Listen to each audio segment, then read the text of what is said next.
Good time. And we're live. Howdy, everybody. I'm sure I copied that from somebody, but alrighty. We have 4 books on the slate tonight, so that'll be fun. An interesting conversation, I guess. We'll see. Yeah, we'll We see. won't know until we get into it. So want to go ahead and get started since no one's in the chat. Cool. I'm All good right. to go. We're going FOC books next week, and then books this week. Okay. Mm-hmm. Alrighty.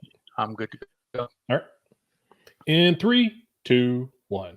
Everybody, welcome back to Boom Addiction. I am one of your hosts, Chris Barton, and with me as always is Mr. Ed Moore. Ed, how are you? I'm here. I kind of had an off week this week. What's up, Doug? Doug S swoops in. Glad to have Doug with us tonight. Well, yeah, it's been a busy week for myself. This whole week has been a little nuts. So hopefully we can have a good time talking about some comics.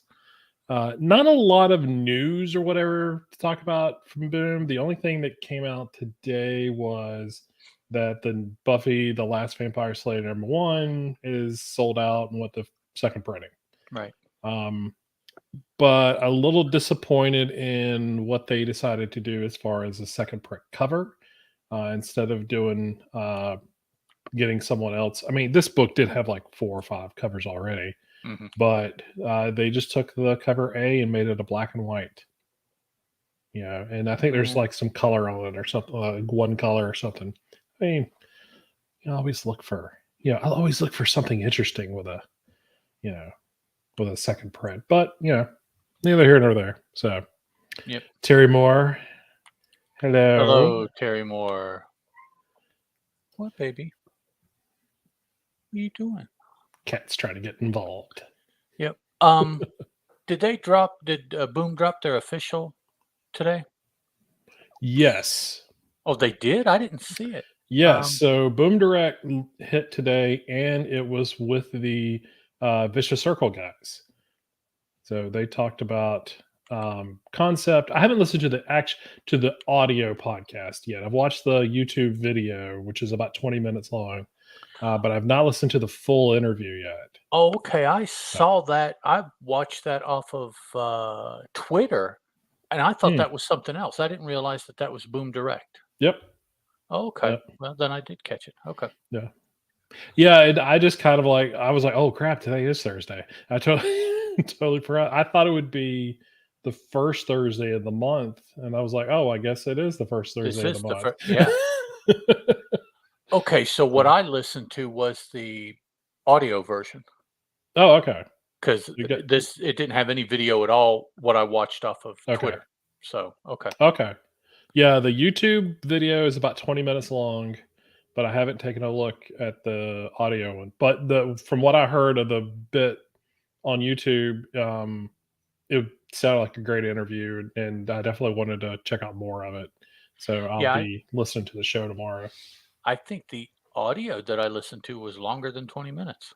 Okay. Usually the whole interview's, longer than the YouTube video. The podcast is normally longer, isn't it? Because it was, but what I listened to was just interview. It was just the two of them from Vicious Circle, not anybody else. Oh, really? Now I know they got interviewed. There was another podcast or two that I know they did an interview with this week that I saw today. So I don't know. Let me see if I can find it. I thought it was Boom themselves that posted it. They may have retweeted it. Well, see here, 9 minutes ago, they just posted a link to the Boom Direct episode, but I listened to this earlier today. Let's see. Well, okay. No, I bet I listened to something that Boom retweeted. Okay. Is what it is, because they don't have anything. They don't have anything up. So, okay. So I listened to something completely different from somewhere else, just with the two creators of Vicious Circle, though. That's all it was. So, okay. Yeah, it sounded it sounded the concept, sort of, how they came up with the concept was, they were just like, just got on a call or whatever, and just like, it was pretty quick. I mean, it really didn't sound Just like it giving out was. ideas. Yeah, it Yeah. didn't sound like it was a long drawn out process. They were just like, "Oh yeah, this is the thing we want to do." So it was kind of neat. Um, and then I did like that Bermejo admitted that he had um, sort of an expectation, not a weighing expectation, but it's like he just thought a lot of the changes in the art style was going to be much, like his opinion is that they're not as different as we think they are. And I'm like, "Oh, Uh, no, they're," they're but he was yeah. just like, "Yeah, they're not as different as I wanted them to be." Oh, I was like, well, "Oh, that's okay. okay."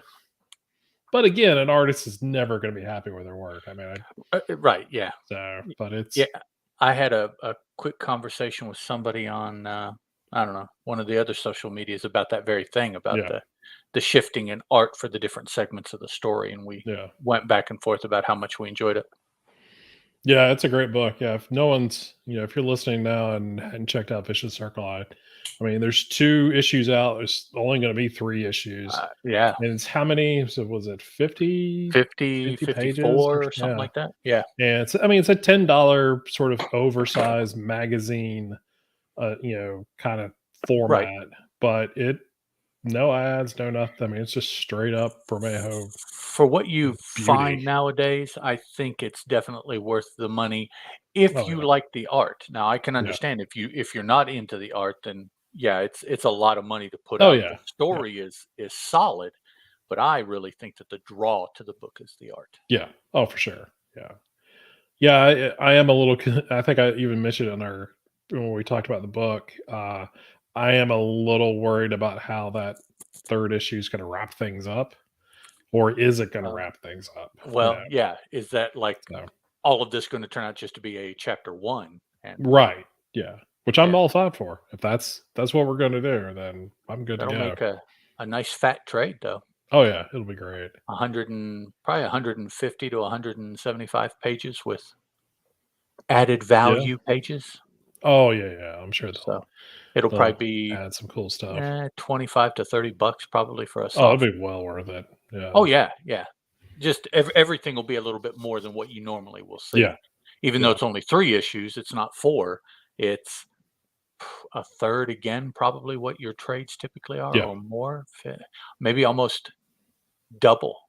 A third to double Yeah, the size. most that I Yeah, see are about 130, 144 pages or so. I think that number sounds familiar when I looked at solicitations, right. but that's with like, what, 5 or 6 issues or something to that effect, I so think 5 or well, I think well, I don't it would have to be 5, wouldn't it? Because they're usually 22 to 25 yeah, a book now. So yeah, there'd yeah, have to be 5 issues. but yeah. Okay, this cat's gonna drive me crazy tonight.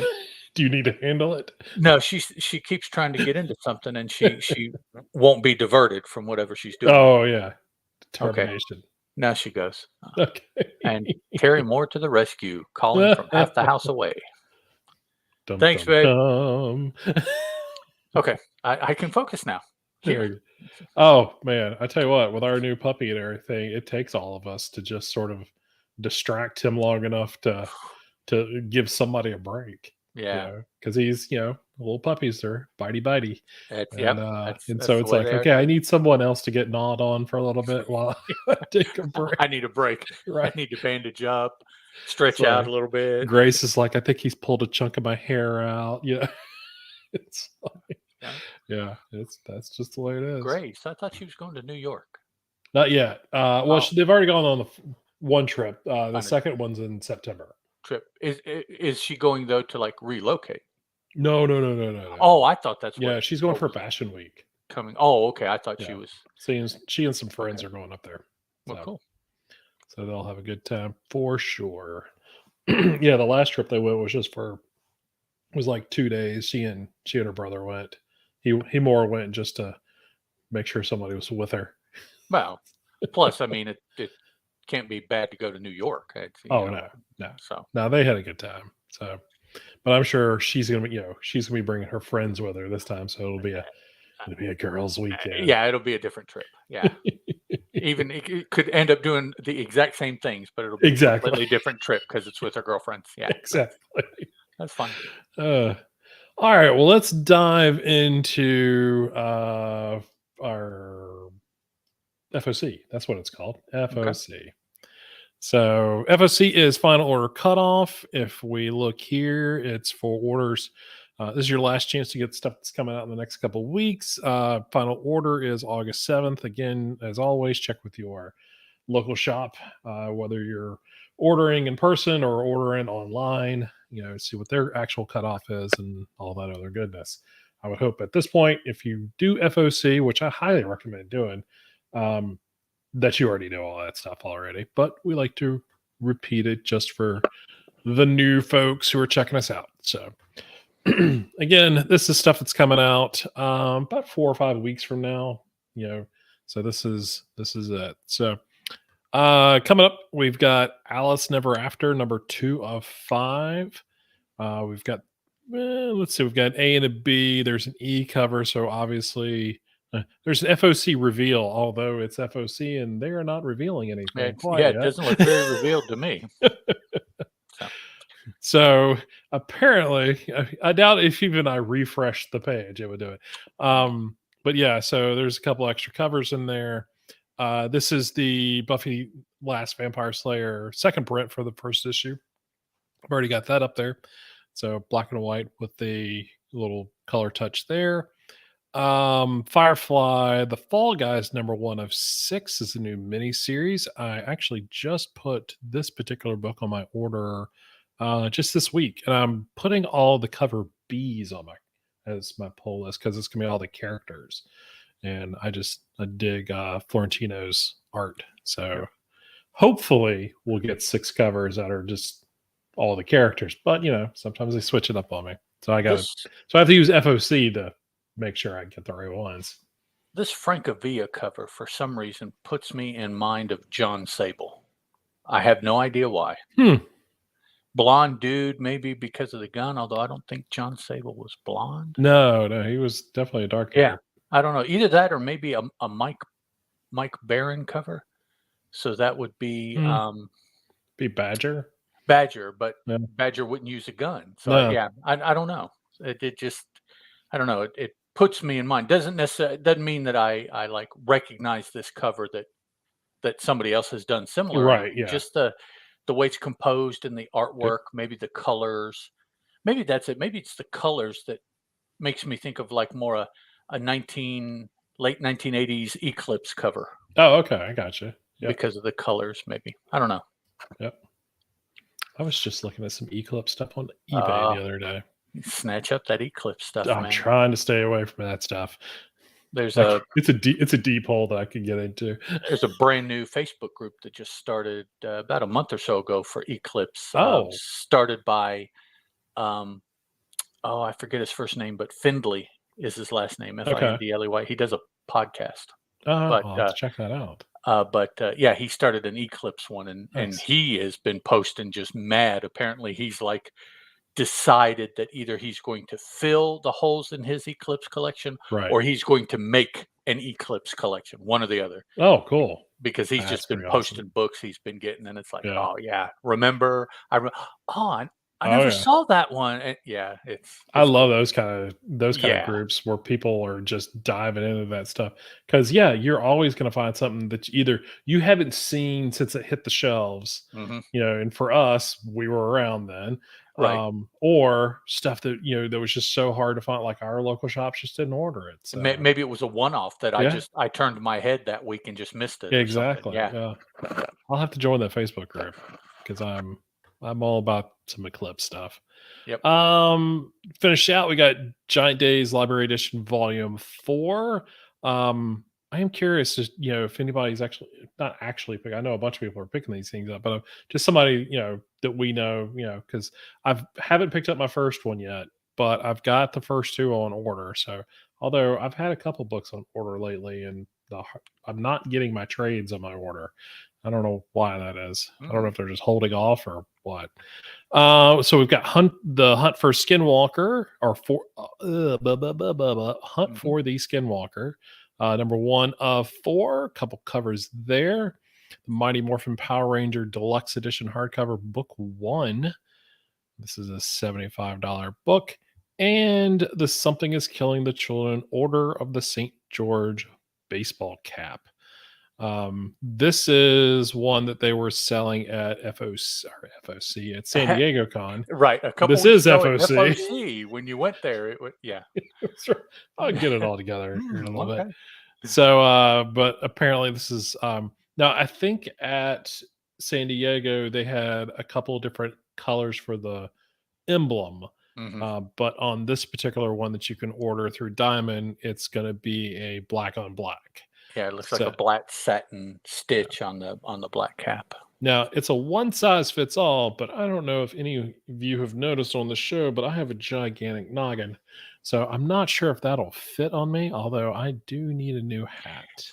If it's stretchy, you have a shot. If it's fitted, forget it. I mean, well, and that's the thing. The one hat that has fit on my head for the last couple of years is a little bit stretchy.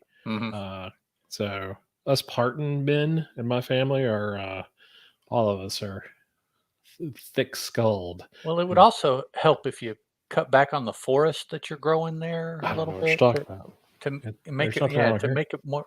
Okay, my bad. It's my glass. I got shit on my glasses. I did attempt to go get it cut the other day, and the lady was like, "We're closing in half an hour," and I'm like, "Are you saying it would take more than half an hour to cut my hair?" And she didn't answer that. She just kind of went, "We're closing in half an hour, and there's one person in front of you." Well, there you go then. Okay, fine. Okay. I'll just come back or go somewhere else. So you missed out on that money. Yeah, that's a lot of money right there. I only get my hair cut about once a year now. So see, here's Doug again, man. Oh, with there he is. Similar taste to what we have. Well, I mean, really, who's surprised there that Doug and the two of us are. There's a lot of stuff in Eclipse to like, man. That's probably one of my top, probably 3 independent companies from that time period back in the early to mid to late 80s. Yeah, Eclipse Comics. Well, and the crazy thing about it is at that time, buying comics, especially just getting into comics for this first couple of years, like and there not being the internet and message boards and social media and all this other stuff, I don't. Okay, a little bit of sarcasm out there. So, all right.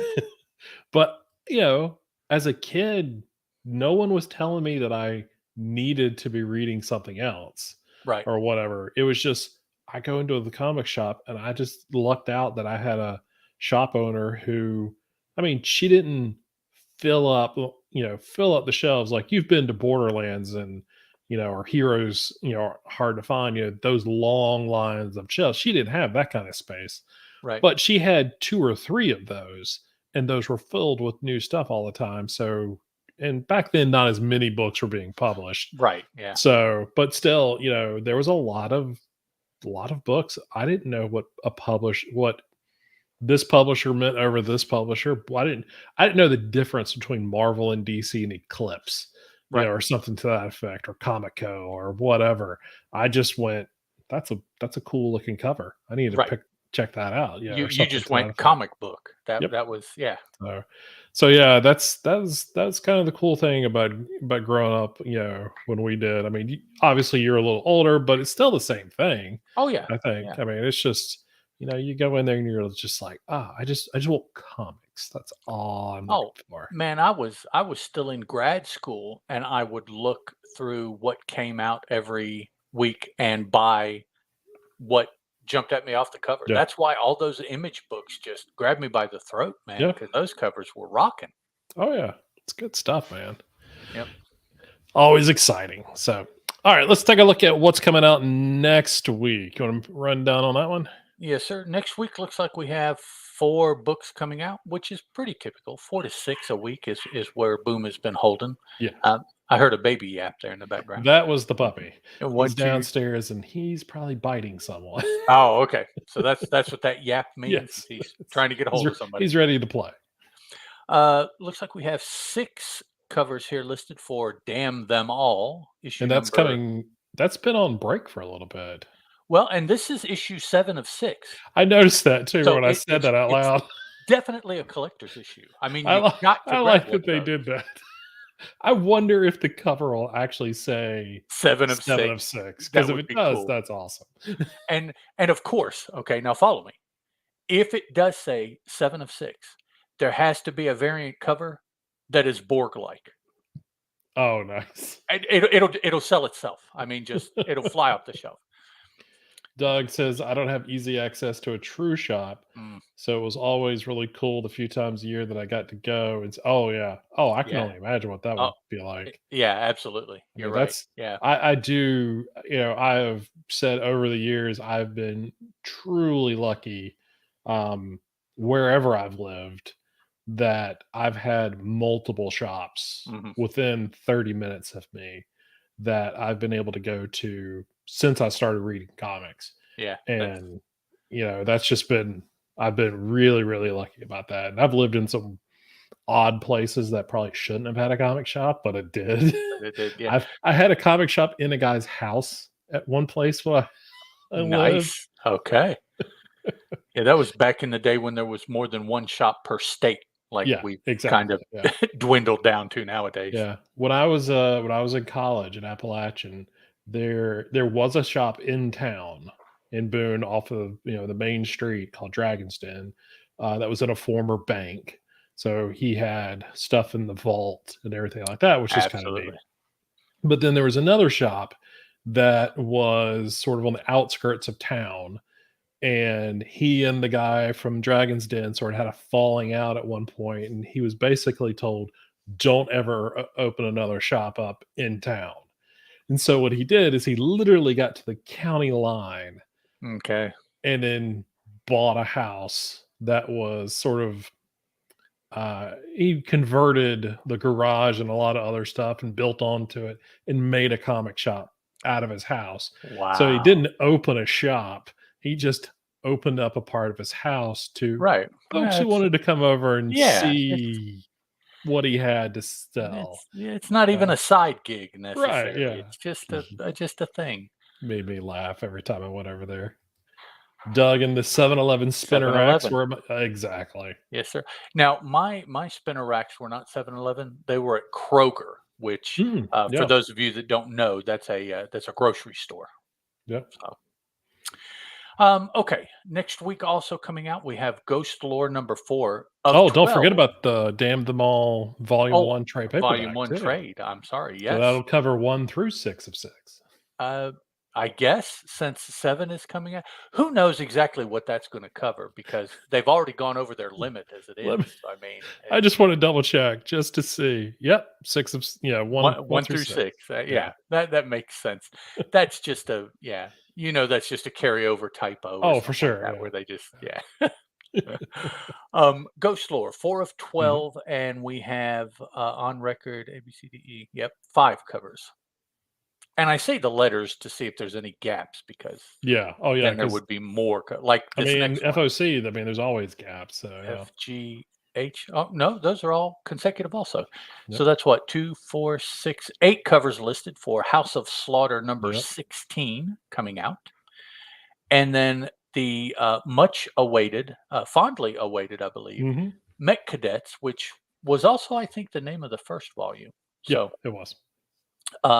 2, 4, 6, 7 covers on that one, and that'll be. Let's see, what is next week? Does that start the animated series? Does that start this month or next month? Let me look that up real quick. Yeah, it's coming soon, but I'll take a shot and say that it's in September sometime. Right, this is August, September. Well, it pulls up everywhere, but it doesn't tell me to start date. 1, 2, 3, 4, 5, 6, 7. 10th August. Oh, starts next week. August. Oh, well, then it'll start Yep. about the same time this comes out then, Yep. won't it? Because that's next Thursday, right? The Yeah, 10th, it'll be next and Thursday. Yep. the comics drop on the Wednesday before. Well, that's Yep. cool. I didn't Nice. realize it was timed that well. That is pretty Um, good. yeah. We also have the Sirens of the City issue number 1 second printing Mhm. coming out, which has this says cover A by Kerry Randolph, but there has to be something different about it. I guess that's No, cover it's A for it's the the second one, same cover, yeah, it's just slightly different. I forget what the difference is. I think it's maybe, like, there's blue lightning or something. colored differently. Okay. Yeah, it's Yeah. colored differently. And then we have the volume 3 of the Throne in the Sky Wind Mhm. trade paperback coming out as well, and that'll be the final trade for the Wind series to date, Yep. which is kind of sad. But Yeah, for now. well, I mean, they certainly didn't end the story, so No, no, no. And so that's why I say for now, but, it could be a couple years from now before we get more. But, you know, I think for what we've gotten thus far, it's pretty good. who knows? He could be writing all that shit in his head now when he works out every day. Oh, for sure.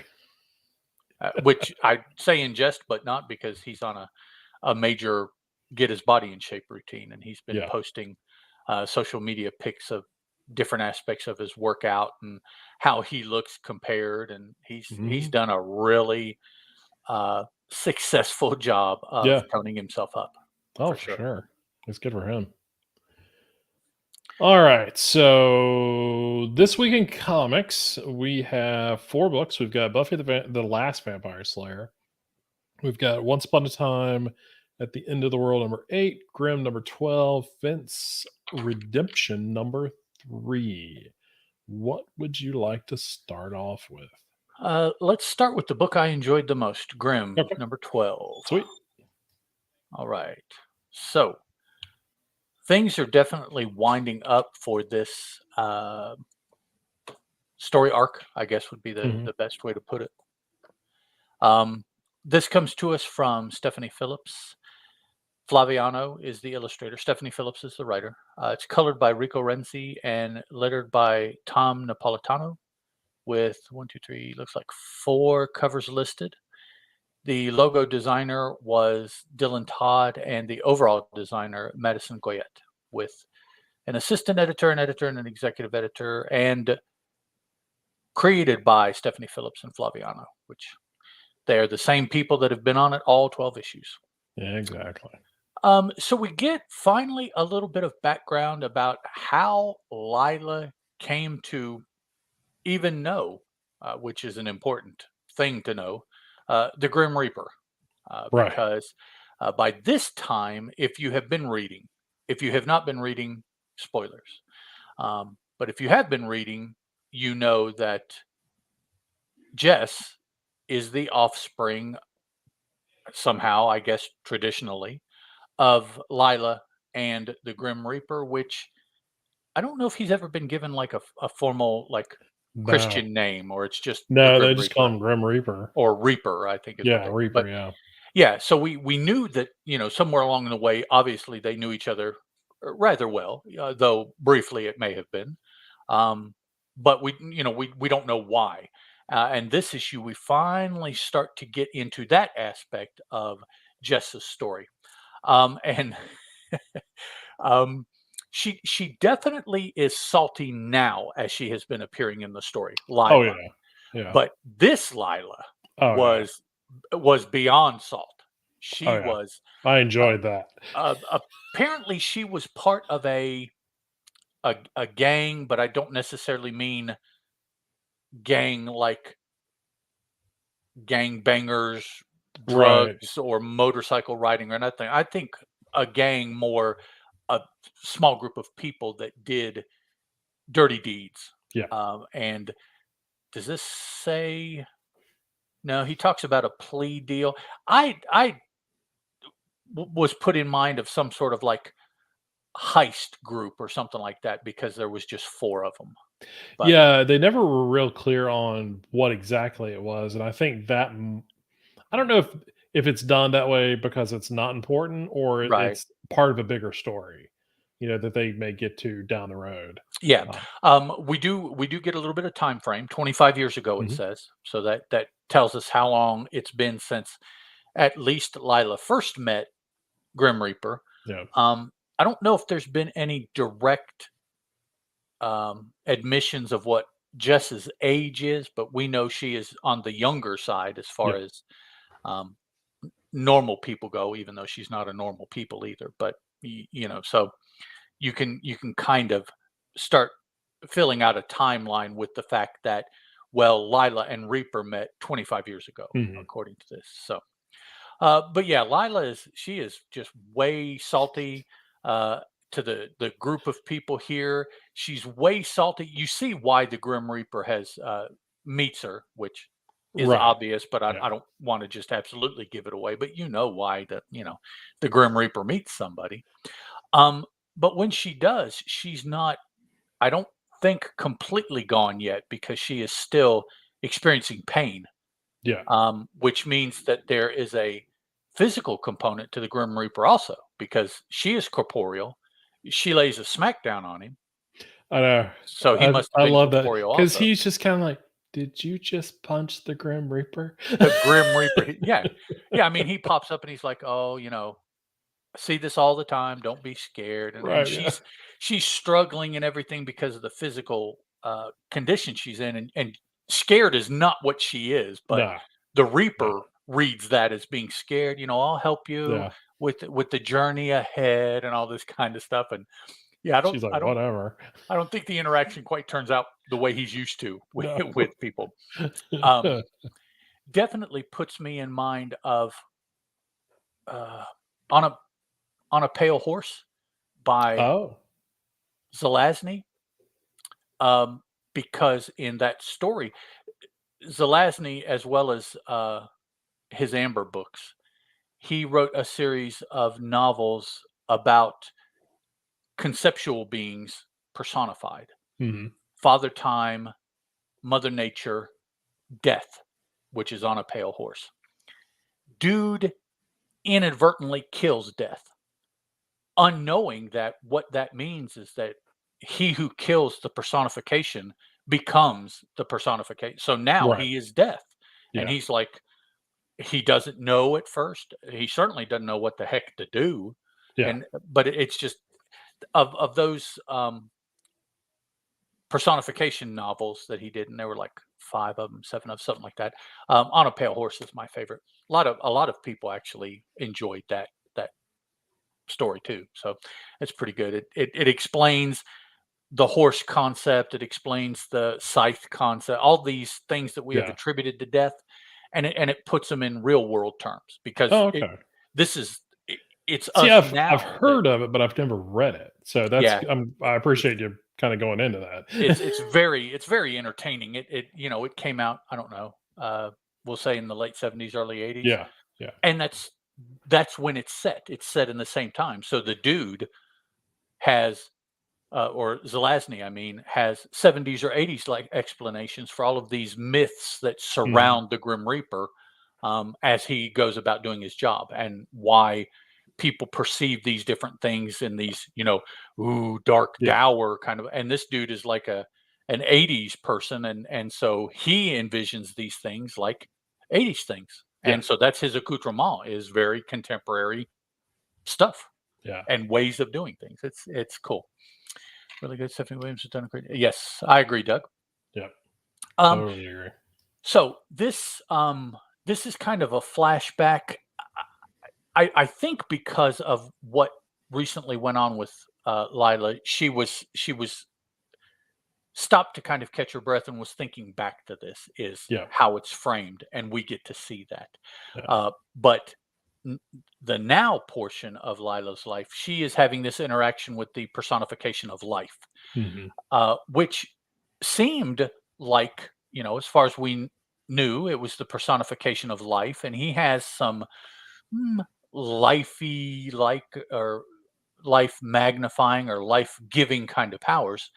But at the end of this section, he seems to be, not to quote DC comics, but he seems rather anti-life.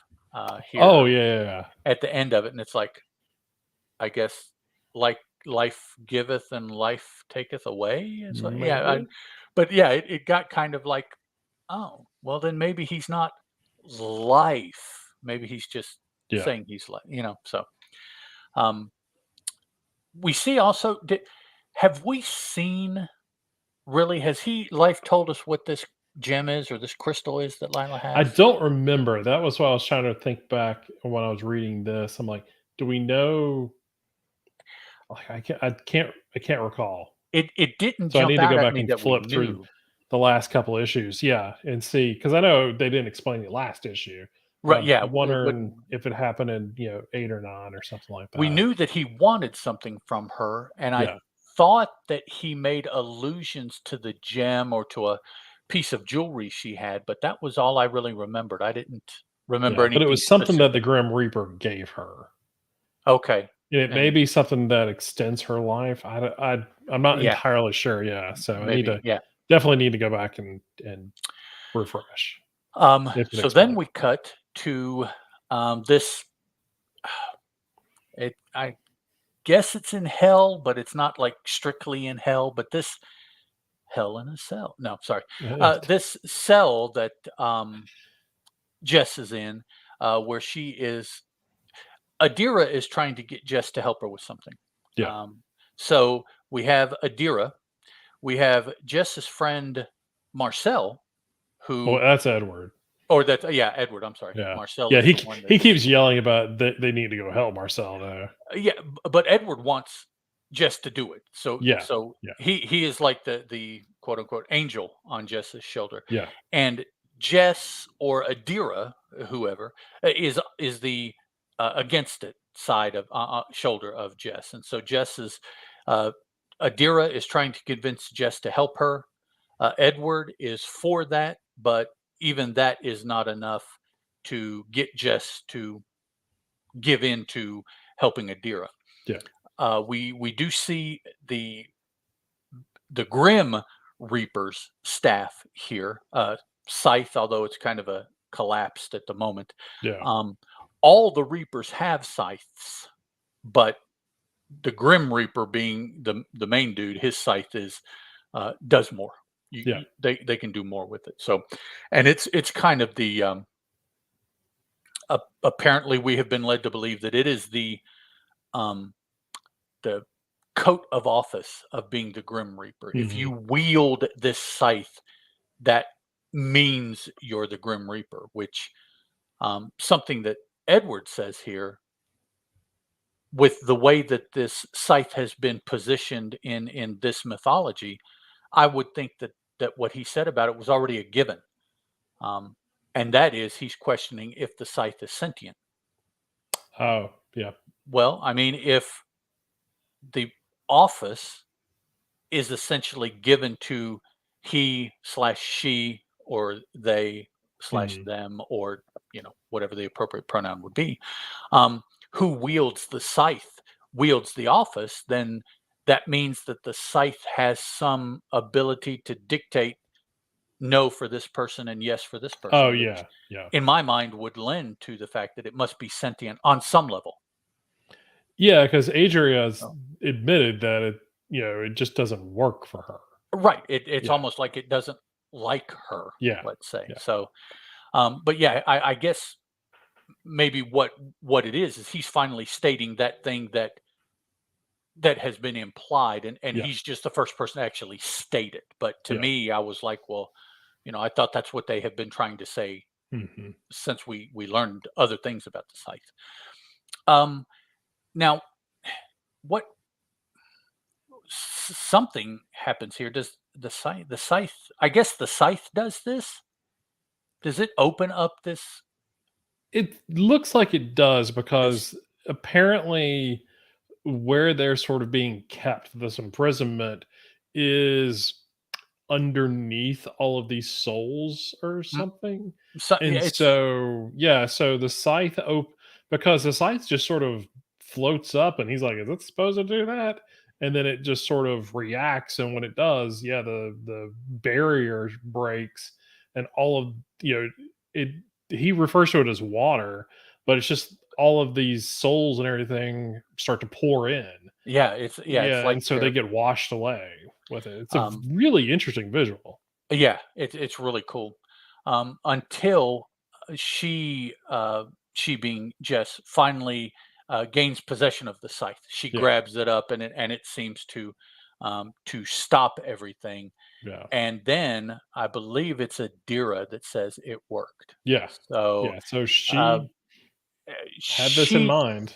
she thought something would happen by Yeah, bringing all of this together in yeah, close proximity, and whether this is specifically what she knew or thought, something happened, and yeah, so that goes towards her ends. That yeah.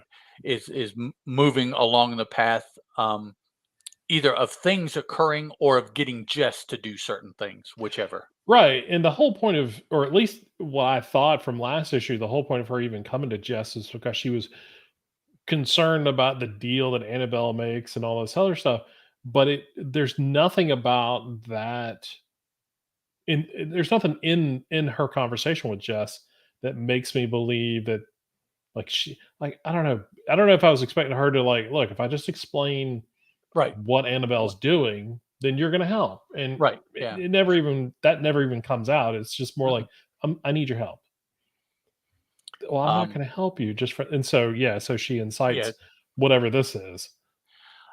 We cut back to Lila with her confrontation. I'm not Her really chase. sure. Yeah, I'm not sure that confrontation is really the best word, but uh, she's trying to escape life, and what a funny I know, it's really sentence. weird. She's trying to escape life. I'm not sure, Chris, if I ever thought that I would actually put all You those say that words out loud? together in one line. Yeah, it's so anyways, and get off this place where she is. She says it's a mystical island. Mm, I know that he plied her with a vacation of like almost like a fantasy vacation, and got her away after she broke out of prison, which he helped her do.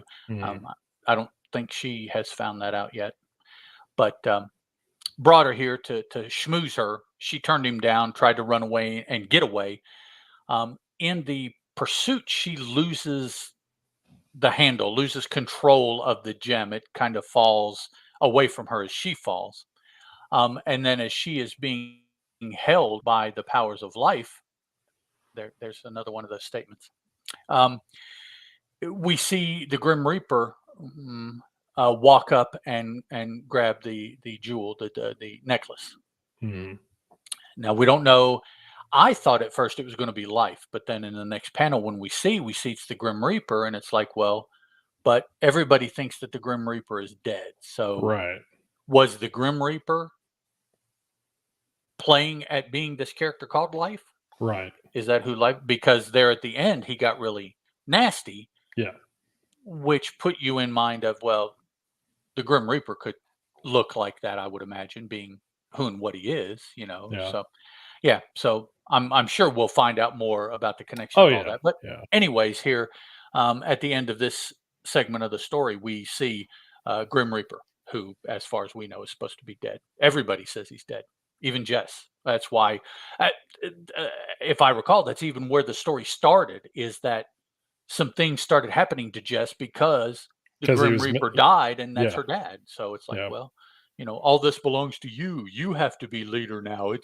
All of that kind of thing. And that I thought that was that whole first story arc. So I don't know, based on a lie or who knows? We'll find out hopefully.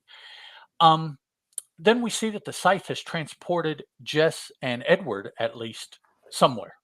Edward says that it's somewhere in Europe. Does he say Europe? Yeah. He says He said it European, looks a bit European, yeah. and then he starts talking about a French bakery and Yeah, and yeah. and eating. He gets this oral fixation about needing to eat, and that's all he's talking about. Well, they get down to the village and they find out that either something new that they were going to end up there and was kind of waiting for them, or they just truly stumbled into just a really bad situation.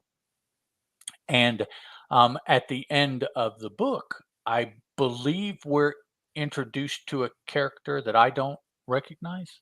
Yeah, this is the first time we've seen whoever this is. Okay, okay. Yeah. Uh, looks kind of like an amped up Madam Web. If Yeah, if I kind of. if Yeah. I can, she is able to control, or she's the queen of, or what? Some really odd looking little beasties here that they run into, but also you can see that they don't treat her the way they did Jess and Edward at the very least, and they're No. very uh, supplicating to her.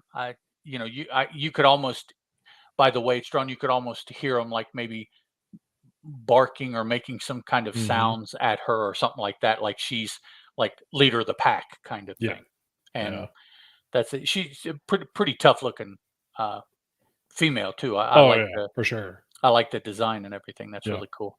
Very dark. It's black and light black.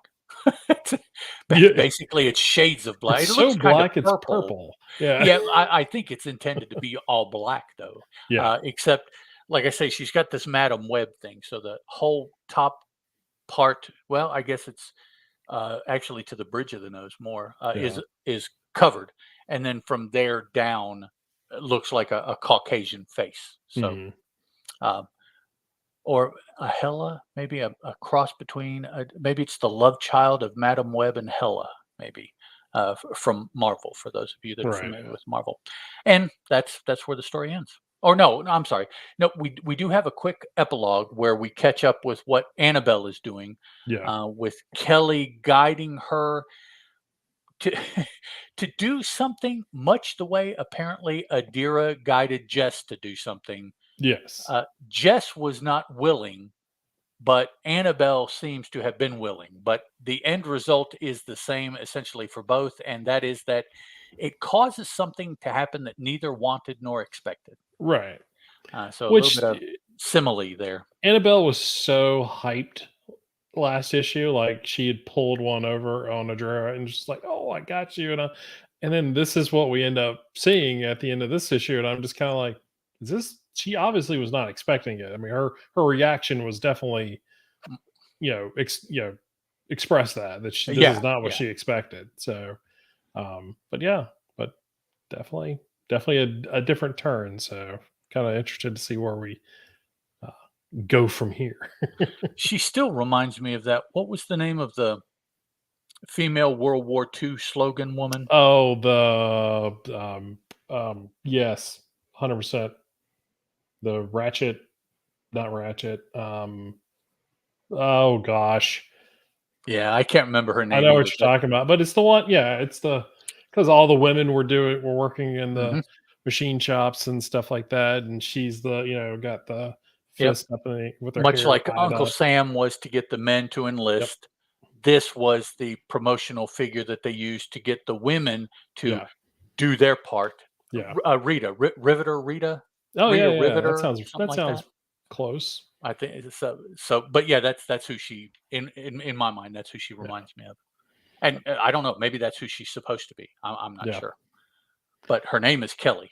So, or Yeah. Annabelle. Kelly's the demonic The looking other dude one, there yeah. with her. Yeah. The Okay. the biggest thing, and I continue to say, I mean, it's hard to go issue to issue and sort of talk about something different with this book because it's always been good. The art's always been great. The writing's always been great. But I think one thing that I may not always pick this out, but the coloring by Rico Renzi is some of the it makes this like if someone else is coloring this, this would be a completely different looking book. Okay. Okay. And his coloring really just sort of pops off the page. And it's just I dig what he's doing here. And I think I'll even add to that by saying that, to me, Rosie the Riveter, Doug said, yeah, okay. Yep. Thanks, Doug. Thanks, Doug. Takes my 55-year-old brain sometimes to process. I've got all these years of shit that I've got to shovel through in Yeah, there to exactly. I find the understand. one little note card that I've got It's like that's way written on. back It's here. Yeah. Who knows how long it's been since I spoke of Right. Rosie the Riveter anyway. So yeah. Um, Shading, tones. Mhm. as much as a color, the choice of a yellow or a red. Well, choosing black isn't very hard because you're dealing with hell, and so black is kind of a given. But it's the shading and the lightening and darkening of colors and things like Mhm. that really strike me. That and some of the textural elements of the art. Yeah. You've got all the souls where Jess was falling. You've got this village that they're in. You've got the whatever kind of cave that is that Annabelle and Kelly wind up in, and Mhm. whatever that is, I don't know, fleshy or if it's viney or whatever that is. But you can it almost makes me want to see, touch and see, is that, oh yeah, it's flat 2D. I don't know why I would have thought, but yeah, it's just a lot of texture to the Yeah. art and to the coloring, I think. Yeah. I totally agree. Yeah, it's good. It's good stuff. Yeah, Um, very all good. right, so let's move on to our this week's number one issue, which is Buffy the Last Vampire Slayer. This is another miniseries in the run of miniseries and one shots of the Last Vampire Slayer. That is sort of Buffy in an alternate universe in a not too distant future from ours. Um, which is sort of like it's adjacent to, next to, diagonal. So, which, you know, if you're going to tell sort of an Elseworld, story of Buffy, I think this last Vampire Slayer run has been pretty good so far. This is written by Casey Gilly, illustrated by Oral Roig, colored by Gloria Martinelli, and lettered by Ed Dukeshire. Designer is Nancy. What did we say? Mo- Mohica. Mojica. Mohica. So, and then special thanks to Daphne Plebian, Becca J. Sadowiski, and Nicole's Spiegel. Spiegel. Spiegel. Spiegel. Spiegel. Wow, Mhm. how did I mess that one up? So what we've come to know is this is not too distant future. There are no more vampire slayers. Buffy literally is the last one until we get in the first miniseries, we just get introduced to Thessaly, who is Willow and Tara's daughter, and so she not only is a slayer in training, but she's also you know has magical knowledge and skill and stuff like that. So it's sort of best of I guess both worlds kind of thing. So she's not just dependent upon her physical prowess and and sort of skills that way on a hand to hand way, but also has the ability to use magic to defend herself and to help take care of the creatures that go bump in the night. Um, I have a newbie question. Sure. So this is not, and I read this, but I guess it just didn't sink in. I thought she was Buffy's daughter, but she's not. No. Yeah. But she is living with Buffy. Yeah. So in the first miniseries is when we meet her as a younger kid. I forget how they do say somewhere in here how long it's been that she's been with Buffy and Spike, but it's been a few years at this point. Is But when is we're that entered, because Willow and Tara are dead, or did they leave her and they do didn't say some because mission she thing? shows up by herself. And I can't remember all the Okay, ins and outs of that first miniseries, but I just remember like it was very obvious when she first appeared that she was at least Willow's kid. okay, And but we never I'm pretty sure we learned what happened to Willow and Tara, but yeah, it was just like she was sent to Buffy to be protected, and then okay. come to find out she's also a slayer. So um now, that being said, there are no watchers anymore. The whole watch council and all this other stuff is no longer there. So Spike has become the new watcher, the only watcher. And so he's also trying to reestablish sort of that, since Buffy is no longer the only Slayer and that there are no Watchers. They're trying to restart everything. Um, so they're in London, and they're dealing with all this. And it's not that we're in sort of even though it's sort of in the future a little bit. The first issue or first miniseries made it sound like it was sort of a very post-apocalyptic kind of world, but it's not really. So we get a lot of this miniseries, or this first issue is a lot of just sort of day-to-day Mhm.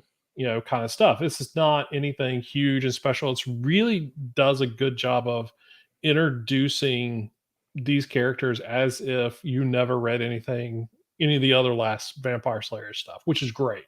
It continues the story as if you've read it, but doesn't rely heavily on that. So I really Unlike like another book that we may well talk about that. tonight Oh, we will. that I've got a major beef with, but so okay. so we get so we so basically this issue is just and I always they call her Thessa or Thessalia. They give her a nickname, but basically this is just her telling her story of who she is, being Vampire Slayer, who Buffy and who Spike is. Again, very good sort of introduction to this world. And they're actually filming what it looks like is a commercial, Yeah, that at the it beginning of absolutely this does, thing. So or an it's infomercial, right. it's It's something, yeah. hilarious. But it gives that really, again, I was never a big fan. And I talk about every time I talk about Buffy. I never watched the TV show. I've only known Buffy through the comic books, through Dark Horse's stuff, through Boom stuff, and everything like that. And this is how I get to know these characters. And but it gives me sort of that vibe of everything else that I've read in the past, um, of how these characters should be written. Spike is, you know, uh, a he deeply cares for Buffy, even though she knows it and she feels the same way, but at the same time, she also pushes people away because she's her. It's not that she feels like no one understands her. It's just she knows there are things that she has to deal with on her own, and she doesn't want her friends to be, you know, cannon fodder, to whatever's going to happen. So she tends to push people away and then pulls them back in and that kind of stuff. So definitely get those kind of feels. Now, in this issue, Buffy and Spike are going to go on a quote unquote vacation.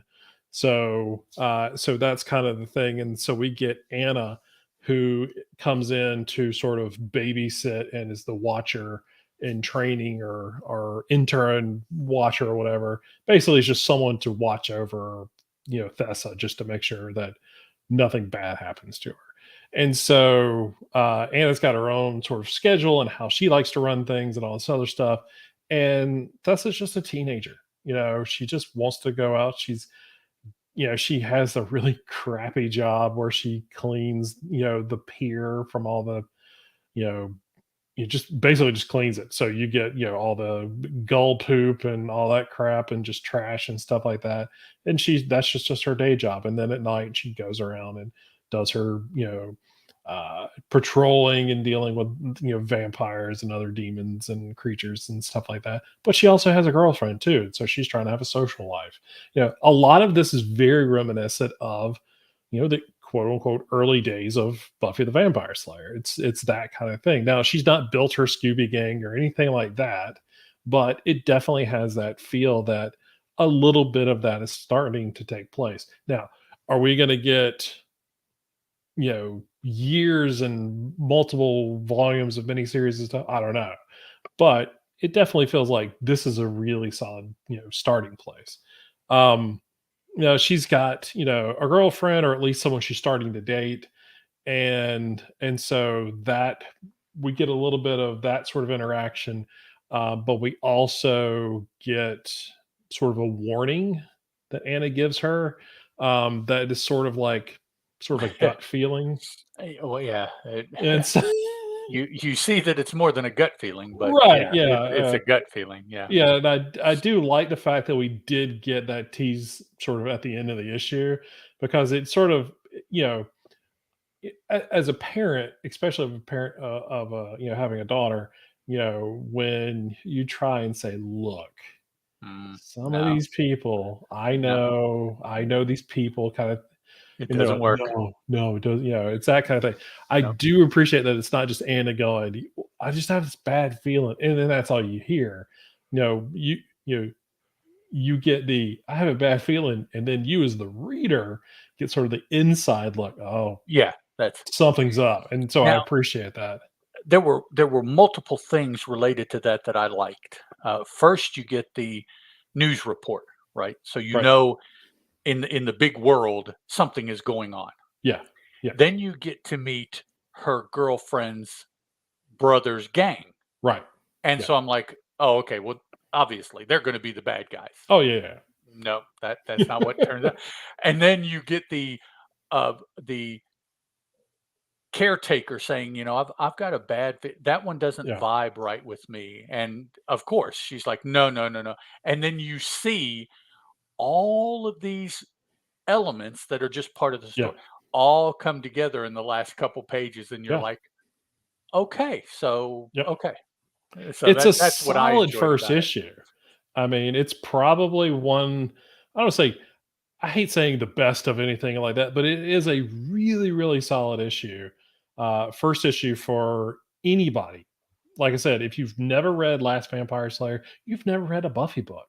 I think this is a pretty solid first issue to introduce you to these characters and kind of tell a lot of story in one issue. So I it makes sense why it's sold out. People are, really interested in what the possibilities of this could be down the road. So yeah, so I thoroughly enjoyed it. The art's really good. It's a bit lighter than the first Hmm. miniseries, which was Yeah. great.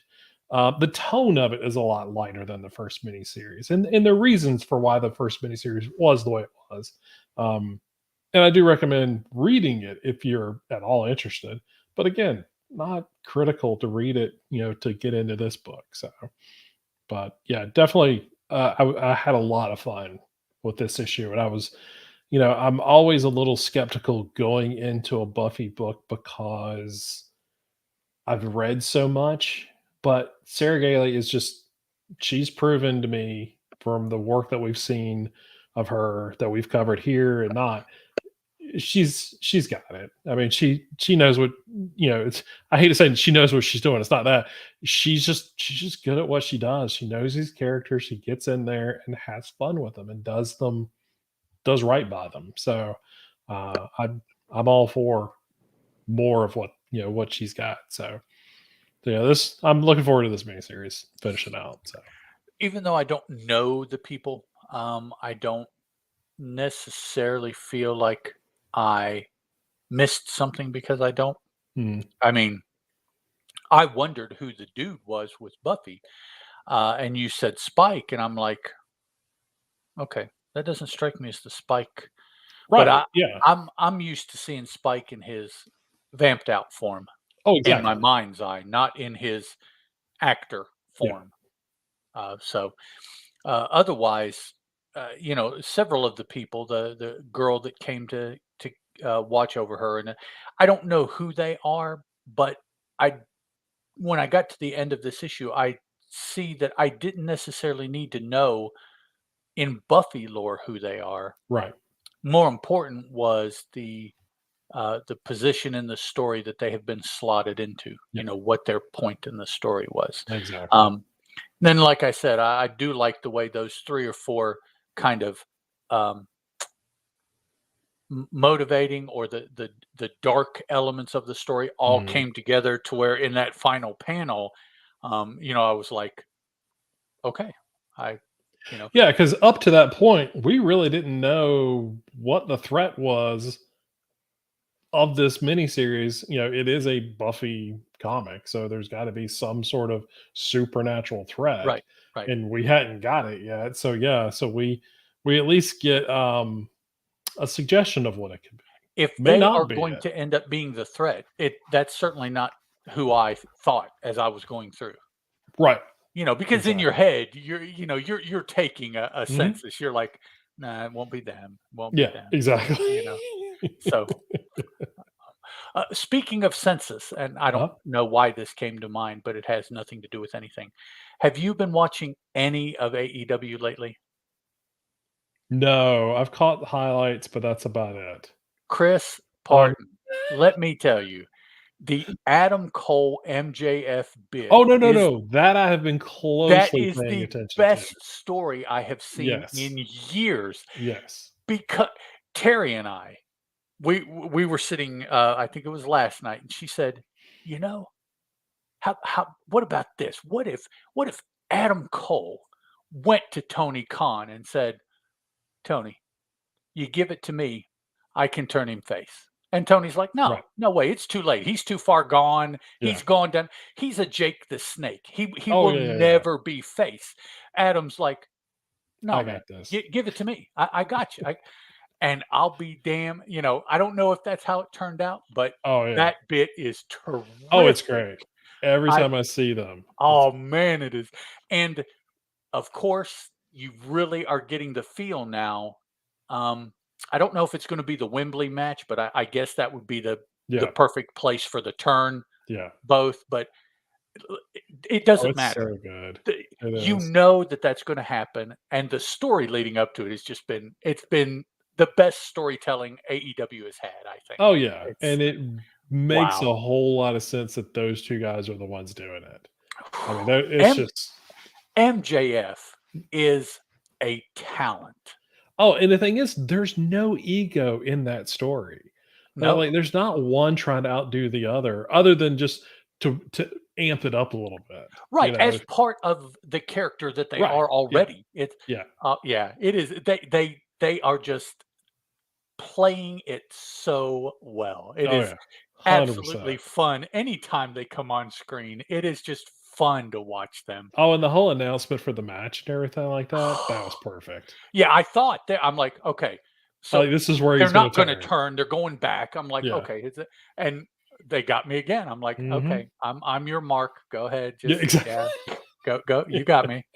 Yeah, it has been just beautiful to see, Oh, yeah. and it's been so short too. It's been Yeah, it's been real a quick, month or yeah. maybe 6 weeks that they've been doing it, Yeah, and it's it'll not be been very over. long. It won't even be it won't even be, 3 months, I think, that the whole story will take. Yeah, But yeah. it's just yeah, it is that is wrestling storytelling at its best, I think. Adam Cole and MJF, you know, he's such a butt wipe everywhere. Every report that you hear, fans, whenever he does anything, the media, everybody, MJF is just he's an ass. Oh, He's yeah. just an ass. Yeah. And it's like, maybe not. Yep. Oh, for Yeah. sure. Yeah. Maybe he, and in the ring, last night, he gave you story and you're like, okay, Yep. yeah, I could see why somebody would be that way Oh, based yeah. on that story. It's like, okay, yeah, Yep. yeah, okay. It's great. Sorry for all you folks listening that aren't wrestling fans, but that's Oh, it's so good, though. Yeah, no, oh, I it really do. is. I pay more attention to what that story is than anything else. I do my best to keep up with as much highlights and stuff like Yeah, that it's as I can because I just don't have the opportunity to watch it live. mhm, And but yeah, it's really good. it is. So, Okay, 2 books left. all right, which one do you want? I'll go ahead and pick my least favorite book of the 4, Okay, and I will talk about it briefly and explain why it has to be brief. sure. Um, Fence, issue number 3. Um, I read the first issue, had some difficulty with it. I didn't Mhm. even attempt the second issue.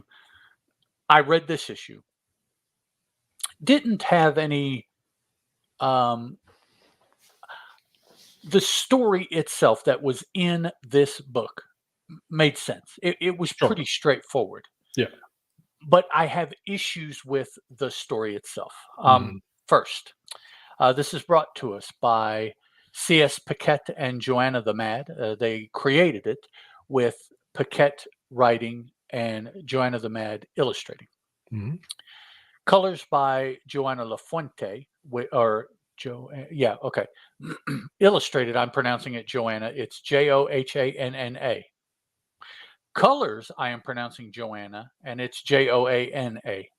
So one of those perhaps I am mispronouncing, but it's colored by Joanna Lafuente, lettered by Jim Campbell with Peter Leuenberg as technical consultant, which I would imagine is for the fencing aspects. I would think so. Yeah. The school logo designs by Fawn Lau, with Veronica Gutierrez as the designer. And we have looks like maybe 3 covers. Okay. Yep. Now, I went through, after I read, and I counted 1, 2, 3, 4, 5, 6, 7, 8, 9, 10, 11, 12, 13 named individuals. Right. Oh, yeah. There's a ton of them. Yeah. Now, there are also the 2 of the 3 coaches showed up in this issue also. I think there's 3 coaches overall. So now that is, I have no concept of keeping the names straight. I don't know name from name. I don't know face from face. They're different. I'm not saying that the art is bad or anything like that. I mean, yeah. Long and short hair, different colored skins, different hairstyles. Everything is being done to differentiate all of the individuals in the story. That's not my issue. I think my issue is that there are too many that they want me to know and be able to differentiate and know. Harvard, his backstory, as far as we should know it up to this point, which I don't know. Is he brand new for this series? Has he been in the previous 2 or 3? I don't know. What did he do? Who did he interact with? Which is a very important issue here.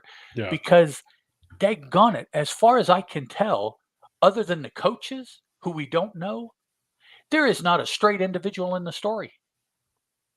Oh, I don't, yeah. It seems to me like everybody is hitting on everybody, or wants to hit on everybody, or likes everybody. And I'm just like, okay, there's too much going on, for and sure. it just keeps marching forward. It's not that in this scene or that, it's the whole story. You have 2 groups of fencers, and I believe that they're related to schools, although I don't know that anymore. It might be more club than school. Now, there's the 2 main groups, but then one of the groups has their B League with them. So there are 3 groups of fencers. 2 of the groups are much closer because it's the varsity and JV of one organization. And then the varsity of the other organization. I don't know which is which. Who's on what team? Yeah, and that goes back to all of these characters, and they just keep pushing forward with know them or get lost. And I'm like, okay, I'll get lost. They're. I thought that they were getting together for a major major competition. Right. But now with this issue, I think maybe this is a tune-up between them who are also going to be in the major competition, or the major competition is just farther down the road, and this is it. I think there's an upcoming championship, and then this is just prep to getting ready for it. Yeah. Okay. So, and they're meeting, and then I know that there's a ranking system, and they throw it the ladder, I think is what they. Yeah. And so, depending on who beats whom, and also how many times you win, those 2 things together move you up and down the ladder. And what that necessarily has to do with anything, I'm not sure. I don't know if that is that the bracketing for the meet, the big thing in the future? Is that just the bracketing for this immediate thing that's going on? Or yeah, I'm not really sure what that ranking system is applied to. It's important, or else they wouldn't have it, right? Right. But I just don't know where it's important. As someone who is big into college basketball like myself, I understand ranking systems Oh, really, absolutely. really well, and especially for like college football. There's multiple different, ranking systems. I totally get all those things. I just, much like you, I need just a little bit of direction or information about what's what, Right. and that would. I'm having a lot of the same issues that you're having. So So we have several matches, and we have the declared winner. We even have one of the winners that, because he won, has another match in the yep, issue. So you obviously see. I don't believe we have a second match for anybody that is on the losing side of these matches. mm, It's almost a one and done yeah, tournament. You lose and you're out, and we just yeah, follow the winners. Uh, and so we have 4 or 5 matches. We have terminology for the actual fencing between. We have terminology for the individual matches, because there are multiple matches going on at the same time yeah. amongst all of these people, much like a wrestling tournament would be. You Hmm. have individual mats. Each of the places where they fence is called something. It's not an epee. But there's a term for it that they use. So I get that. I think there's like 5 going on at any one time. There's 5 matches. Um, and then we also see 5 matches. So there's Yeah. overall, while this story is going on, there's probably 15 or 20 matches that go off. We just follow Right. certain Yeah. ones. Yeah.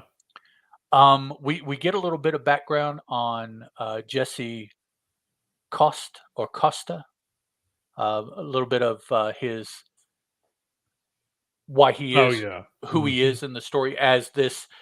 I estimate probably a early teenager to late teenager is probably the ages for most of these guys, I think. Probably. Yeah. Um, and I don't mean guys in that in a gender specific kind of way. I mean guys as in use use Yeah. guys that so, because again, a lot of these individuals are uh, at the very least gender fluid. So uh, there things like pronouns and things like that are not really addressed as far as I can tell. So Hmm.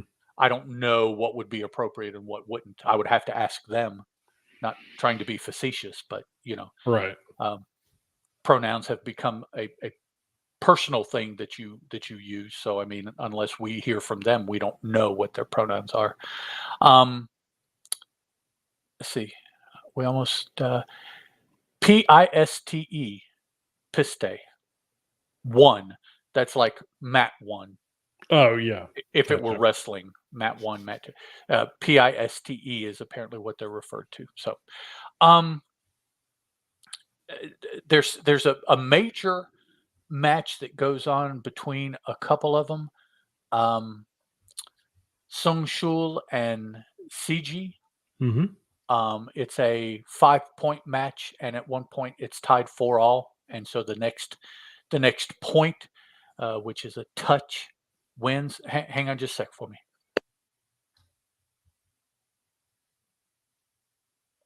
Okay. Um, and so we've been following a couple of the matches while that match has been going on off to the side, and then we get the Yeah. final. It draws our focus in the book to them when they're tied 4-4, and we essentially get to see the final point, Yeah. see who wins. Um, and I mean, it's a major point in the story, but I don't necessarily know I don't know what it why. means. Yeah. Yeah, I just They do a full page of it. That's the thing. It's like this is the only like full page one panel image. So there was some weight to what is going on here. and I And don't even know, are they the two sides? Are they the varsity from two sides? Or I know that the JV for the one side is matching against the varsity for the other side right. in some match. So I don't know, and that's where this rankings, yeah. So, and I definitely will take ownership of the lack of knowledge myself. Oh, sure. Yeah. Yeah. It could be the writing, but I don't even know enough to say that it is or isn't. So I'll say it's a lacking on my part, particularly since I am not up on the previous stories. Maybe Yeah. that's all I would need to do to be able to be in place to read this. I don't know. I think this book, the issue that I had with it when I got to the end of it, and even as I was reading along, but definitely by the time I got to the end of it, was there was so much going. But I've been in sporting situations like this where there is like you're in the middle of Oh, a absolutely. tournament or something like that, and there's so much going on around you, and that's what this felt like. It felt like I was right in the middle of just this massive amount of matches and whatever is going on. But definitely there was tons of people, tons of matches. There's a lot going. I could just hear the noise, Hmm. around these characters and everything like that. So it felt very busy. It felt very chaotic. Um, I think part of that is, you know, uh, created by, the art style and the panel usage and stuff like that, which I think is really good. There's I do appreciate the fact that, like you said, there's so many characters in here. They're all unique. Hmm. They're not derivative of one another or something like that. They're all very uniquely designed characters. So that's great. But yeah, I think there's just so much going, and I don't know if that is, because the book only has but so many issues and this and that and everything, and I've not, like you, I read the original whatever 12 issue series, but I've That not was read anything since then. And that's, yeah, it's so out of sight, out of mind at this point. yeah. I don't remember everything or anything really that's happened. I've read so many comics since then. Well, yeah. Um, so it is one of those things. I think there's a lack of just knowing where everybody is. Are these characters, is there somebody we really need to be paying attention to, or is it just we need to know all these characters, Right. or we're going to lose the thread of the story. But the problem that I have is, other than the fact we're prepping for a tournament, I don't know what the thread of the story is, other than Okay. it just being, this is a segment of their day in the life. And if that's all it is, fine. That's great. I don't think I'm looking for the big, demon, thing to show up. This is Right. definitely Yeah. a slice of life, you know, kind of story. So I'm fine with that. And it's just, yeah, I think there's just so much being thrown at us. And I mean, both you and I are very familiar with anime and manga and stuff like that. It Oh man. definitely has that sort of very fast-paced feel to it, Yes. Yes. whether it is watching or reading. And so, yeah, we're very familiar with that. And this does have sort of that high pace action to it, as far as scene to panel to panel to panel. But I feel like I'm missing something, because, like you said, so many characters. If we spent an issue dealing with, half of these characters, Hmm. um, I think I would enjoy it more.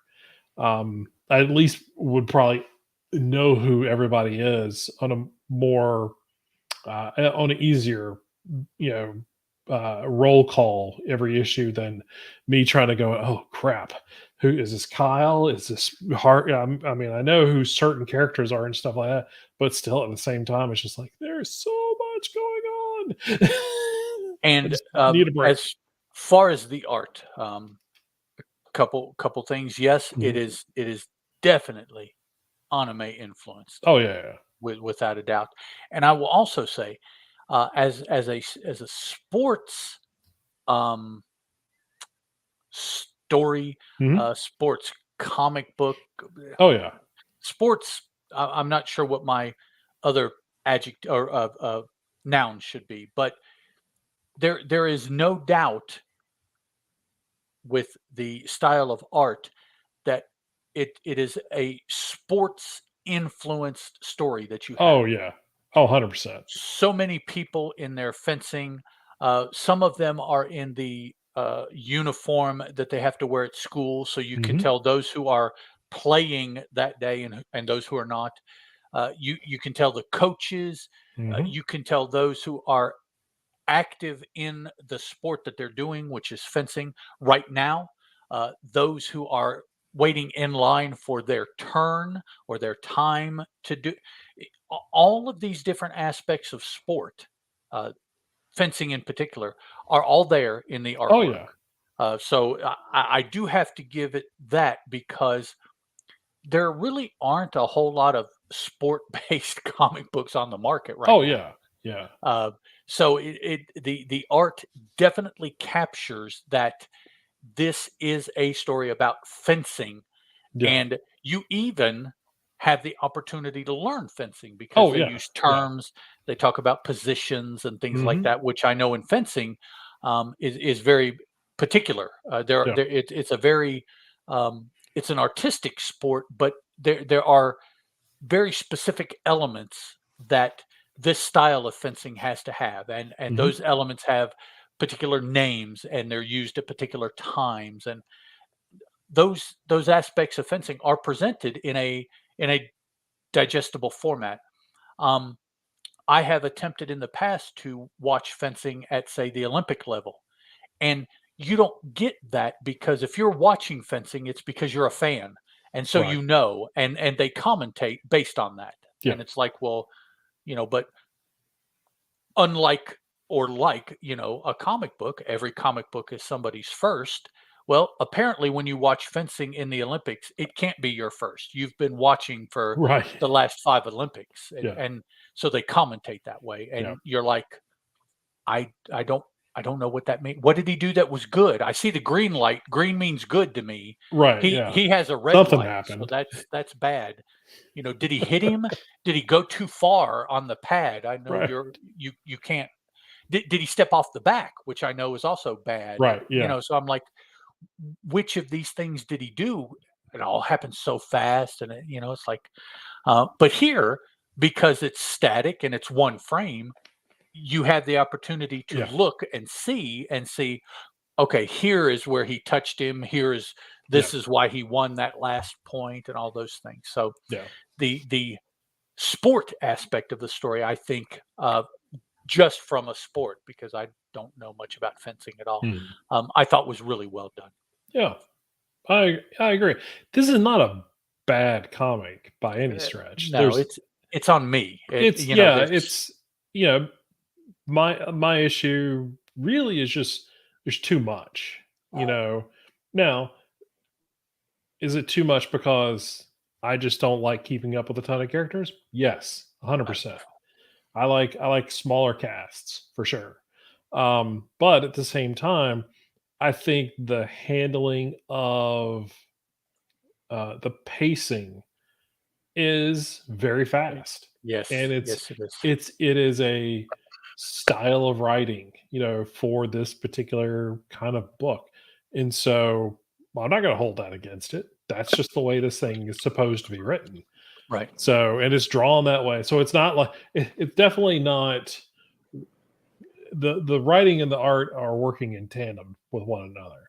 So there's great storytelling in that cohesiveness of the two working together. It's just it's just too much for me. So uh A lot of stuff. yeah, so A lot of stuff. so good stuff. So but I like reading a book that when I get to the end of it, I'm like, oh my god, I do like that I can appreciate the fact that there's craft there and that Oh, there's sure. Yeah. appreciate the effort. And sometimes I think people use effort and they're not just like, oh, they did a really good job, good effort. It's not that. It's like I know the time and the energy that goes into this kind of stuff, so I appreciate that. If I thought this was a crap comic, I would have come out of the gate going, this is a crap comic. This sucks, man. Yeah, It's don't just, the worry. art was just, oh Yeah, man, yeah. I've But done that before. that's not the So case here. I don't appreciate just that effort hurts me to even do that. So, all right, let's move on to our last book of the evening. All It right. is Once Upon. This should be fun. Once Upon a Time at the End of the World, number 8. This is book 2, chapter 3. Written by Jason Aaron, illustrated by Leila Del Duca, colored by Tamara Bonneville, letter by and World Design. Page 9, panel 1 was illustrated. That's such a weird thing. Illustrated by Alexander Defenke. Okay. Okay. Colored Yeah. by Lee Loridge. And then our logo designer is Jared K. Fletcher, and then designer is Madison Goyette. So, we'll just last issue was basically ended with Wendy, who was just one of the people at the compound. Right. Speaking of lots of characters, one of the people at the compound who comes into contact with this gas that is in one of the vents that they're using. She goes down there, she gets sort of possessed. Right. And I don't know if it's possession or if it's just drives her nuts or whatever, because we do know at some point in this particular issue, days after this issue starts, where she comes out of the vent, she eventually calms down. And but up until this point, she's very violent, and she's bleeding from the eyes and the nose and the mouth and all this. And when she comes up, there's these 3 folks that are talking about sex and all this other stuff and how they're going to have it and when they're going to have it and all this other stuff. And she just comes up and wails on them. And I'm not supposed to laugh at that situation, but it made me laugh. I was just like, they did not see that coming at all. They're just like No. happy go lucky, and then all of a sudden she's just blah, just comes up. So, but then they're also exposed to the gas. It looks like, because it at least goes over them. Oh, yeah. Now, we Yeah. do learn at some point in the issue that this gas has some sort of sentience, because what's his name, dude? Main dude, Uh, Maceo? Main dude, not well, Mezzie's the girl, the dude, the Maceo. guy, Maceo. Thank you. It is Yeah, the man. Maceo. Oh, Yeah. but he tries to, I guess, absorb Sample some it. of it, Yeah, he sample it, tries to sample and it, it and moves around his sampling taking yeah, it apparatus. avoids being sampled. Yeah, so there's some sort of sentience there. Now, again, this issue is a lot of there's questioning now. Like they've had a good run here at the compound, and they're starting to be with this situation with Wendy. There starts to be cracks in the wall of love here and understanding. And part of it has to do when Wendy came out of the vet or whatever, she made she made comments that the Wasteland Rangers made. So that throws Messi, into a fit. How did she do? How does she know this stuff, and how, why is she saying it? And so that's throwing her off kilter, which then throws Maceo off kilter, which then throws off whoever the other girl was that they had run into. That's now part of. Is that Callista? Yeah, Is that I her name? forget. Yeah, Callista? Callista. Yeah, you're right. Kal, not Right. C. Right. Yeah. That's Yeah. why I was kind of like, I think you're right. But yeah, so it throws her off, and so everybody who's sort of in that relationship are that close to one another, it totally throws them all off. So Callista decides she has to move on. She, Yeah, she's she just like, this is too much for me. She is not hip to the fact that her mellow has been harshed, and Right. she's going to leave. She's like, That's I'm not a which may just well be the best way to deal with whatever is going on that anybody has, to be right. honest with you. She comes in all peace and love, Yep. and everybody is now. She met Mezzi and Maceo before they founded this place. Yeah. She met them out in the hinterlands Yeah. and has interacted with them on and off Yeah. since then. So, she's just a really free spirit. She Yep. wanders in, she wanders out. She wandered in, had been there for a little Yep. while. Things are starting to go negative, man. Yep. And so It's she time to check wanders out. out. Yep. Yeah. I'm like, absolutely. I I'm mean, right if you there can with her. go out there and live, then It's you go obvious that and she's done it for a while on her own. So exactly. Yeah. She knows what needs she's to be made it, done. she's run into people, she's camped with folks, it's not So, yeah, yeah, go. You're it's absolutely right, man. it's I'm not hip to what's going on, so I'm out. That's that's it, man. um it, w- so again, this issue or this whole arc is a lot of time jumping sort of to give the reader more context of what is going on in certain situations and stuff like that. I don't I say that on a technical level, that's what I think it's supposed to be for. Oh, okay. It So, doesn't really do much for me. This case in concept. point, you're talking about things like this page after the page where Maceo is attempting to sample the Oh, gas. 100%. That's This exactly what I'm talking about. psychedelic kind of, oh, dude, I'm okay. This I is was like, what is so this? What? so the Oh man.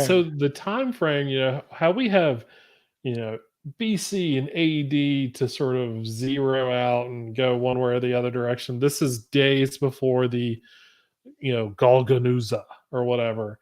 And so this whole, like we're saying, there's a couple pages where Maceo and Mezzi are having sex and everything, and it's this very it is very trippy. It's very acid trip in It, it, visuals it's with like 1978 melding San colors and Francisco print mint oh kind of yeah, it psychedelia is kind it of. I'm is like, gorgeous looking what art is going on with the here? coloring and everything. But at the same time, I'm like, I don't know what the frick this has to do with anything. Like, And is this physically happening? Is this the cause? Is this from the gas? Does this have something to do with that? Or is this just like, man, we're gonna make love work, man? Because they the use that statement later on. the panel that says the days before Goganuza.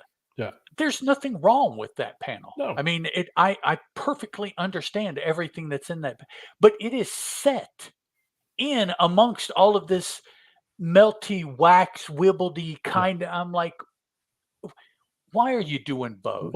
I mean, if you're gonna, it's like, what is okay? Now, here is a possibility. Is the previous essentially 2 pages what I refer as being just visual masturbation? Right.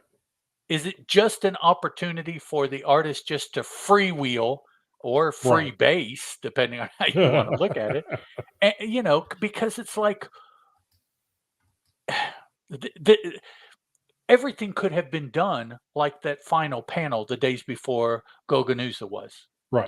The art could have been the same. Oh, it So, was done on purpose. But what but was the purpose? yeah, but why? Because even the word balloons and I mean everything is this psychedelic Yep. kind of. I'm like, what is that? What does that do for the story? Right. And what is that supposed to do for me? What Yeah. why am I seeing that? Yeah. I don't I don't have an answer for either one of those questions. I don't know why. Yeah. And that's the So that's the problem that I've had with this particular arc. why? I am I really enjoyed the first 5 issues. Yes. That whole thing I really enjoyed. And once we got here for this story arc, now I know the problem that I do face is that there is at the end of the first issue sort of a flash forward of Mm. Maceo, Maceo. and we know something is going to happen. He's a Right. much older character at the time, or at least seems that way. Mezzi is definitely, somebody is on another level of evil.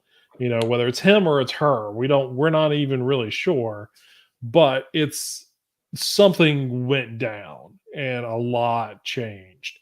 And so this, I'm kind of looking at it on a, I guess, on a typical storyboard kind of way.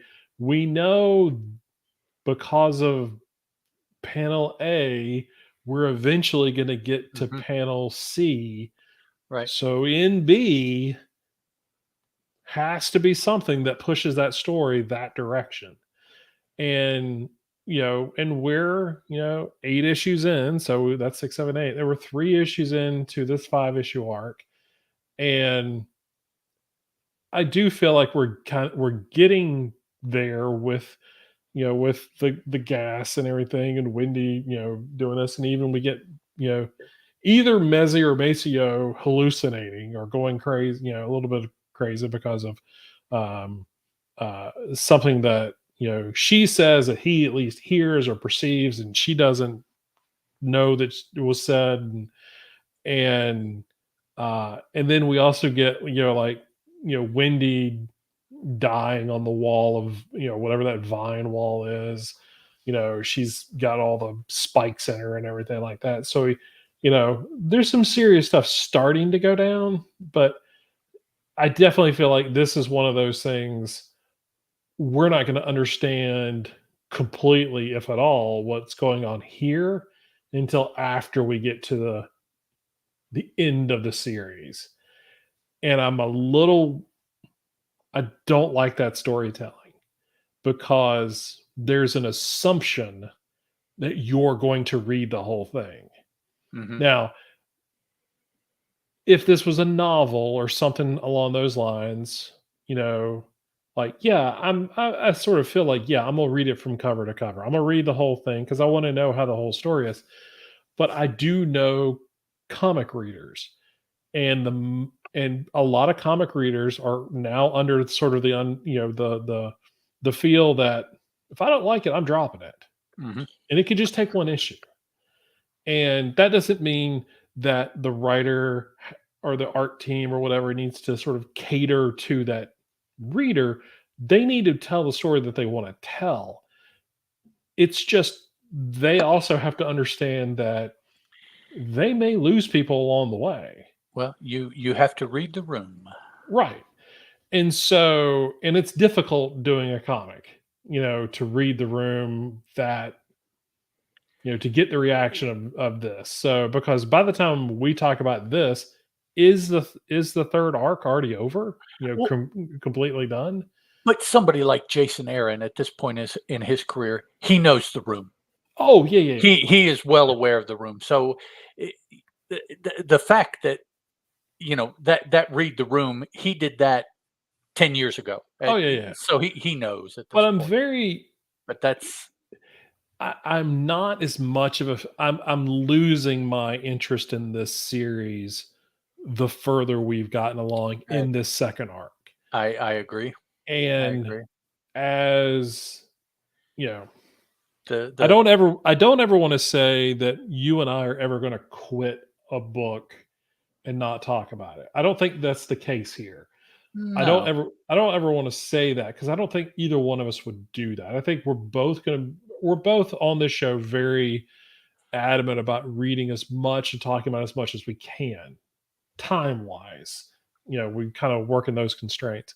So if there's a week that there's 6 books out that week, and the next issue of this might come up, we may not talk about this. We may mention it, but we're not going to go into depth on it Right. because I don't want to.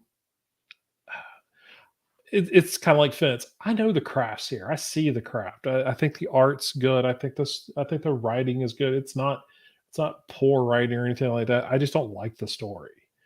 And so, yeah, I'm going to continue to read it. Duh, that should go without being said. But I'm not going to like it until it gets to where I like it again. And So, just to go ahead and haul off and kick it while it's down.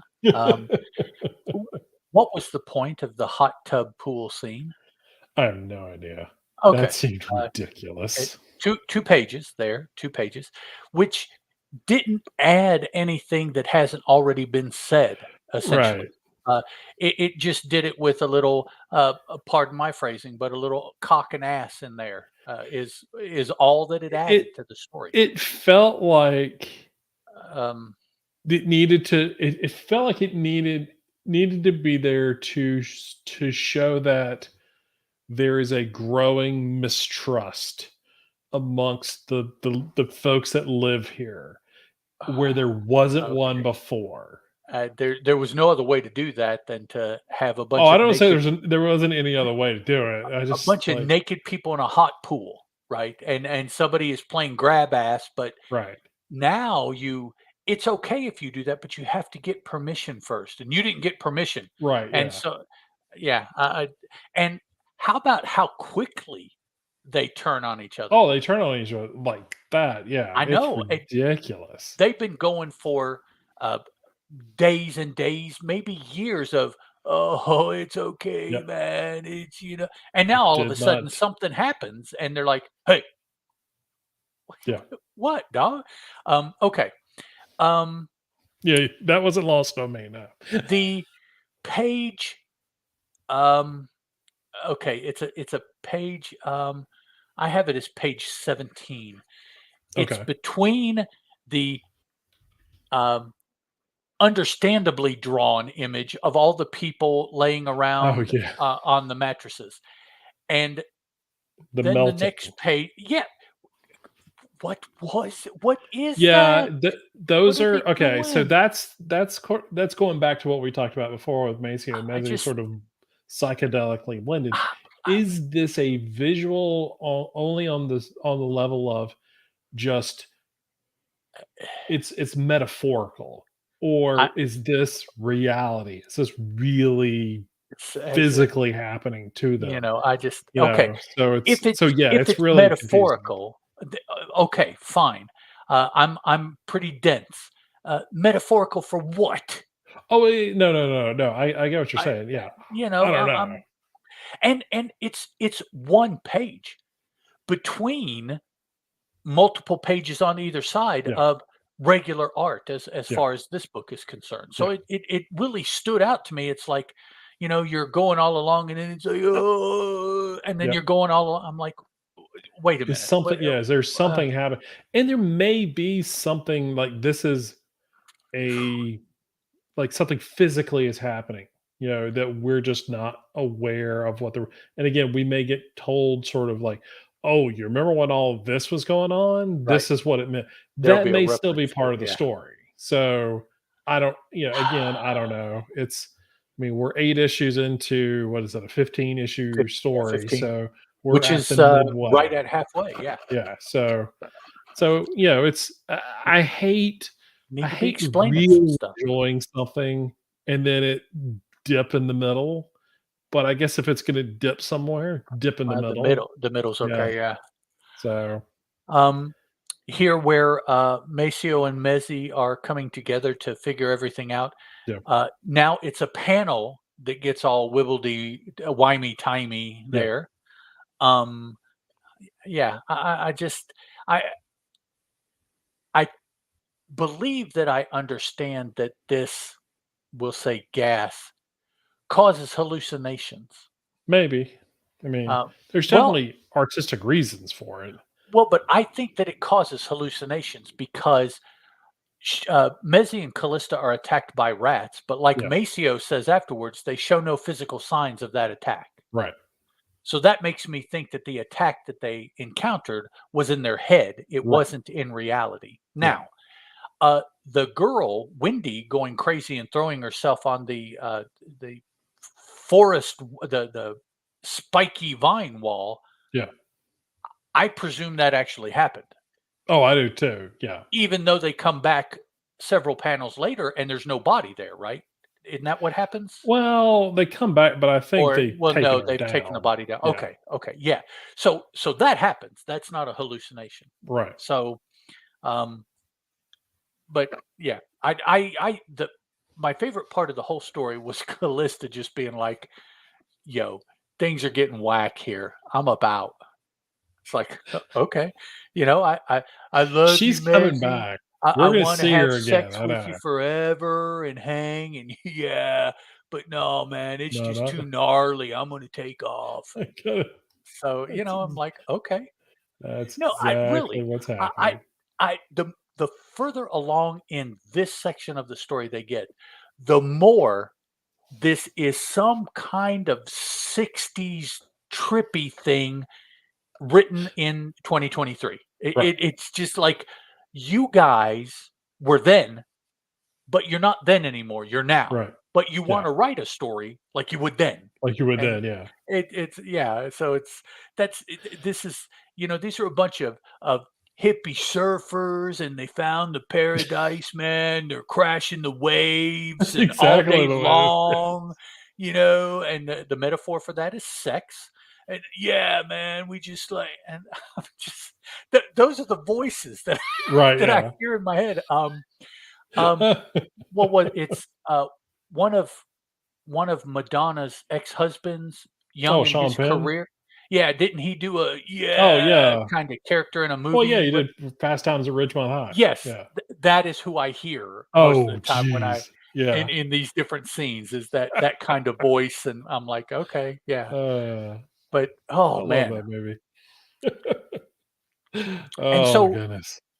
finally, they get wise to it's something about the air, and they start wearing these gas masks, Yeah.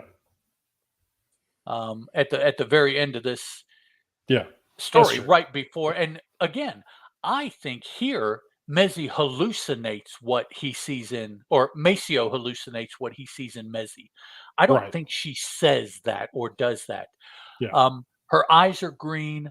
The word bubble has a weird shape and Yeah. it's slightly colored in. And so I think that's him. Yeah. That's his side of that conversation. And so that means in my mind that he's been affected, which you would expect He because was he right there in went the middle down of the it. Yeah. yeah, he went down the hole to try to sample some. Yeah. And yeah, it's very telling here. The final two panels, they're reaching out and holding hand. Right. And Nope, they don't. they Yeah. walk into the building without holding hands. Yeah. So That's true. what we saw in the panel that you referenced has, I think, already started right here. Yeah. This Yeah. is the This is the beginning break. of the Yeah. story that leads us to what we saw there. But I And I just do think next issue is going to man, be a big issue. Like, as far as like, I feel for me as a reader, it needs to be a big issue as far as making that, because I would really hate, and I think it probably will happen though, is that 9 and 10 will lead us to sort of an end of whatever this second arc is. And yes, then there's going to be a flash forward, right much for like the there, next arc. yeah, Yeah, for the next arc. yeah. And so, and I'm fine with that if that happens. I mean, that's not going to be a break, for me. But I don't know. We'll see. It's one of those things. I've watched enough TV shows, enough movies, read enough books and stuff like that to where I know I've been here before, Mhm. and with something, and so at some point it turns the corner, you know, and it ramps back up. And like I said, if it's gonna dip here, I'm fine with that. Yeah. I'm gonna continue to read regardless. I don't know how many other people who are reading this feel that way, but whatever. This So this middle arc is just wow. I Because really want to know somebody, one who's a huge Jason Aaron fan, to tell me what they think about right, this. And yeah, then I want someone who doesn't know who Jason Aaron is at all, who is reading this and then tell me what they think. That's really what I want. Because Completely I think different you and I are tone sort from of the in first the arc. middle.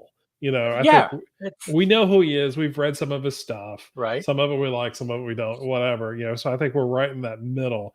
I want to know what the two extreme ends of this are, If you've sort never of read there. Jason Aaron before, are you reading this? Do Right. you what do you think? Please, What somebody are your tell me. thoughts on that? Email us at boomaddiction dot And or at gmail.com. it's just yeah. Oh, please. I'm very curious because it is interesting. And you know, I this makes me want to, although you wouldn't find him talking it, explaining it too much because it's only about halfway through. But Mhm. I want to hear from Jason Aaron. Um, what were you trying to do Yeah, that would be overall? interesting. What was your message in the story, which of course isn't finished yet? Yeah, And then, okay, I think I get the first part. Okay, um, yeah. T tell me your vision, your point of view for this second part. Yeah. Oh, yeah, that would What be great to know. they achieved paradise. Okay, I get that, and that's what, one of the characters in the first arc wanted to Mhm. achieve. Maybe not the second character, but they bought in. So, okay. Right. Um, by the end of the first arc, they were both in that achieving that dream. That's what they both wanted. Yep. And then at the end of the first, the beginning of the second, they got that. Okay, they're there, and they Jason, what did you What mean with happened? that second arc? What was that after they got to paradise, and then what? Was it just that, was your point that paradise wasn't what you thought it was? It's like, Could be. what do you, it's a weird way to tell that It's weird, story. man. Whew, you know, But we're talking about it, and that's well, the thing. there you go. That's always the key, you know, if you can make a story to where people talk about it. But yeah, Yeah. somebody out there who's just a Jason Aaron stan, write in and tell us what is going on with this story. Please do. What Yeah. this is. It is very unlike any Jason Aaron I have read. Even the first part that I kind of dug, Mhm. Oh, very 100. different Yeah, for loved it. what I have seen him do before. So Yeah. is this like this whole thing is something that's been in his head for since the beginning of his career? Right. Or is it a, hey, we need an idea for this, and you've got 4 months lead time, and Yeah. this is what he came up. You know what? Yeah, it's different. It's different. It's good stuff. It's interesting stuff. It's wild. Yep, So, weird, wild, wacky stuff. all right. Anything else before we get out of here? I don't think so. All right, man. Well, you can follow us. You can come over to comicaddiction.net or boomaddiction.com. That site, crazy enough, hold on. Let's just because Uh-oh. I'm stupid Here we go. and I can do this. Uh has a little bit of a facelift. Not much, just a little bit. We've kind of beefed it up. If you're listening to us on the podcast, I apologize. I'm actually on He's our YouTube channel. I'm actually showing what the website Yeah. looks like. So He you can went to go the by website. comicaddiction.net or boomaddiction.com. They both go to the same page. And it shows. So we've got an area where all the podcasts will be. I mean, we've got all of our pull downs. You know how websites work. Uh, so stuff with the latest news or press releases and stuff like that. I will not be covering all the different things that Ed does over on our Facebook group, Fans of Boom Studios. Ed really does a great job of going through the internet and finding interviews and other things that are not just straight up press releases, from other sites and stuff like that, other podcasts, whatever, that's what he's posting over there. And I'm not getting in the way of that. I think he does a great job with that. And I think that's a great place to do it because it gives more opportunity for conversation. Now, I would love there to be more conversation. Mhm. And that might just be something that, we need to do on our own, just sort of to get it going. Cause we do have a slowly building group over there. and I'm really appreciative of it. I just would like to talk about comics a little bit more. Maybe, and that might just be something that we just have to do on our own and Right. sort of kickstart that. To get it So, going. but yeah, so we've got stuff here. We've got previews and stuff like that. So you see the books that came out this week, Finn, and Graham, and Once Upon a Time. Now you will notice that I have Boom stuff here, but I also have some Image and Skybound stuff and everything like that. The reason for that is Comic Addiction is not a news media site by any stretch. It is purely a fan site of stuff that it used to be solely reviews, podcasts. We were very sort of trying to be independently focused on blah, blah, blah, whatever. Comic Addiction really is just, it's us. It's just the brand that that I've always used, that we've made our podcast under, Image Addiction and Comic Addiction and Boom Addiction and all that. We've housed it here. I don't have it linked here, but eventually I'm going to have our old episodes of the 10.0 Aftershock podcast. We had a handful of those. Wow. I'll have that listed in. I mean, yeah, those are like super old, but I do think it's fun to go back and listen to. I've listened to a few of them here in the last month or so. Just sort of to because it's fun to go back and remember those conversations and stuff like that. How about throwing up the episode of The Bottom Shelf?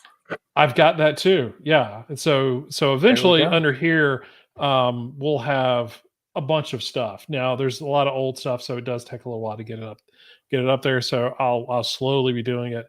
But I do, and I haven't broken this out yet, but you can click on like Boom Addiction and you can see all these old episodes and stuff. So here's season 3, episode 40. You can go back a couple pages. You can go all the way and get to the very first episode of Boom Addiction, that came out 10 years ago. So all of that's there. So 10 years ago when? 10 years ago this past week, the 31st. This past Monday? Monday, yeah. Yeah. So booyah. But I've got links here. So when we talk about here at the end of the show, how you can get in contact us, and stuff like that, you can, going to comicaddiction.net or boomaddiction.com, again, go to the same place. It's got a link for our YouTube channel, our forums, how to contact us. There's a contact form here. I'm also going to put our email address, which is boomaddiction@gmail.com. I'm going to put a thing up here for, I don't think it's up yet. Let me take a look real quick.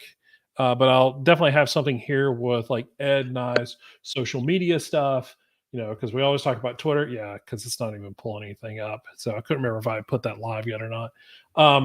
But, obviously we talk about going, to our YouTube channel, going to our forums, but contacting us through email and our Twitter handles. For Ed, it's Steel Production. For me, it's Chris Barton. For the site or for the podcast, it's Boom Addiction. At on Twitter. But we also have, because there's up and coming, social medias like Hive and Blue Sky and Threads and Instagram and all that other stuff. And Ed will tell me which ones he's open to letting be posted. Whichever. I honestly have a login to just about everyone in English that I'm aware of. Oh, really? Okay. Yes. I don't have all that, but that'll be something, you can go to our contact page and it'll have all of that information. You want to find us, you want to follow us, you want to message us, whatever. So, in future episodes of the show, I'll be really sort of pointing you that direction. I'll tell you about it, but that's, if you're ever like, oh, I can't remember what they said their Twitter handles were, what the email address or whatever, I'm just going to tell you, go to the website. It'll have everything there. And again, I'll be posting stuff, like our episodes, like you'll see, episode, 8 and 7, 8 got posted here. I also have links to on the sidebar, Boom Direct. I went ahead and linked their YouTube channel or their latest video about Fish's Circle there. So you can go and check that out. Plus, our old, or the last couple episodes that we have here, the live recordings of our episodes and stuff like that, if you want to check that stuff out. So that's where all that's going to sort of live. And I'll post stuff from time to time. I do want to get into other things, to have posted, but I'm not going to go into any details there because I don't know if we have the time, to actually do all that. I've grand dreams of all this cool stuff that we could do, but I'm also a realist. Well, Yeah. I saw you trying to position your new Vault podcast by No. talking to them today. I saw that. So Every once in a while, I want to get Vault love because I really do enjoy their comics. I don't read them all, and I do that not on purpose, but not saying I do it on purpose because I don't want to read all their stuff. I don't read all their stuff because I just can't. It's a it's a struggle enough for me to read all the Boom stuff on a weekly basis with my schedule, but then also reading all of the other comics I want to read. And I mean, I've got, a small, stack of comics here. This was from 3 weeks ago that I picked up. I haven't read yet. I you mean, catch up, dog. one of them is Incredible Hulk #1. You know, so Okay. #2 came out this week. So I still haven't had a chance to read that. So it's not that my life is super busy or anything like that. I do like to just sit in silence sometimes with the family. Not like, all right, you just don't talk, but I do like to sort of visit with them and hang out with them. So I don't like being distracted by all this other stuff, but um, I do get around to reading and stuff like that. So I am going to the comic shop tomorrow to go pick up my last 2 weeks worth of books. So that'll be fun. Another building on the stack there. And then, then there's baseball cards, sitting here on the desk too. So a lot of stuff going on. The podcast that I listened to was CBR. Oh, Their it was. Dynamic Okay. Duos podcast. Yeah, I did see that. I haven't listened to that. That's the one that I saw on Twitter. I said I need to go back and Yeah, listen to. that's what they Okay. posted and I listened to. Okay, cool. So yeah. That's I don't good. know. I guess because it's CBR, that should be a different recording than anything that they did Oh, with yeah, the yeah, Boom it is. folks. So Yeah. even though it's both creators for the Yeah. same book, uh, each show. So Well, and I'm glad that there's other, not just the one or the other, but I'm glad there's at least the two out there, mhm, because you get more of the story of them. But right. plus, it just sounded like they had a good time putting this book together, and they really enjoyed working together. So I like hearing that kind of stuff too. To see what else they'll be doing in the future. So, um, other than that, I think that's it. I don't have anything else. Nope, I'm good. Cool. All right, everybody. Appreciate you guys for checking us out here on the YouTube channel live. If you want to come check us out, we do that every Thursday night, 9 p.m. Eastern Standard Time. And so we appreciate everybody who comes by. If you do, all you have to do is say hello. You don't have to talk with us or anything like that. Just a little wave. You don't have to be like Doug. Doug's very interactive. We enjoy Doug. We're so happy Doug is with us all the time. And then Terry pops in at the beginning of the show just to make sure Ed is actually where he said he was going to be. Right. And then she goes on to bed. She knows where I'm at, what I'm doing. Like, okay, he's still in the house. Okay, yep, cool. she heads on out. Yep. And we've had other regulars kind of pop in and out and stuff like that, so we do appreciate all of you. And if you don't say anything, it's okay. We just like to acknowledge you and tell you how much we appreciate you listening to us. If you were listening to us on the podcast after the fact, or even watching the live video after it's posted on YouTube, thank you very much. We appreciate that. We just have a good time, and we hope all of you do too. If you ever want to comment or whatever, or get in contact with us, we shared all the different ways you can do that. We would love to hear from you and talk about it here on the show. So, Yep. Ed, as always, sir, I appreciate you spending this time with me, sir. Yes, It's always sir. a lot of fun every week. And even when you feel down a little bit coming into it, you get a little hyped up. And I do. You get me to talk about things I either like or don't like. Right. Yeah, I get into those And things. even the don't like it still gets you going. You're just like, oh, okay, Yeah, this is so somewhat. much different. I I try not to be an ass about it, but and Doug being an ass about it. Wait, I don't no, have to no, talk to Doug, you? you don't have to talk. No, No, Doug, you have to now. you can lurk. You can lurk. You can lurk in the chat just like I can lurk in your front yard. Yes. Yeah.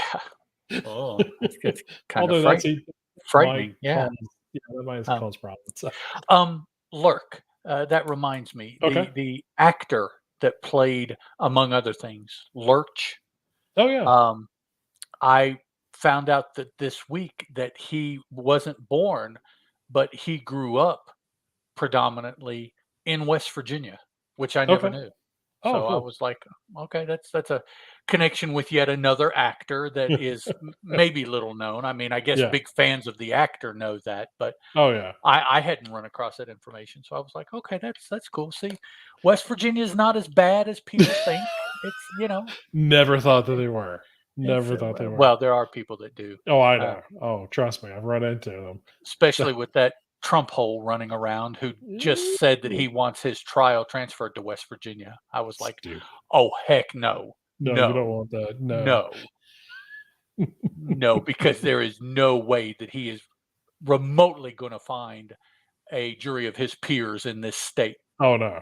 He No. he is not the peer of anybody in this state, so it's like, no. No, we don't It's a want that. fair and balanced group. No, it's not. No. No, you're No, so it's wrong. All right. Cool. Well, we will catch all of you next week. Goodbye. bye, guys. We're going to slip into the political comic connection. Man, I saw that and I was like, "Oh, please don't do that." That's all All our right, state Doug, gets you needs. have a good evening. And I know it seems we have a few people who are lurking around. So y'all have a good time this evening, and we will catch y'all later. Goodbye. Ciao.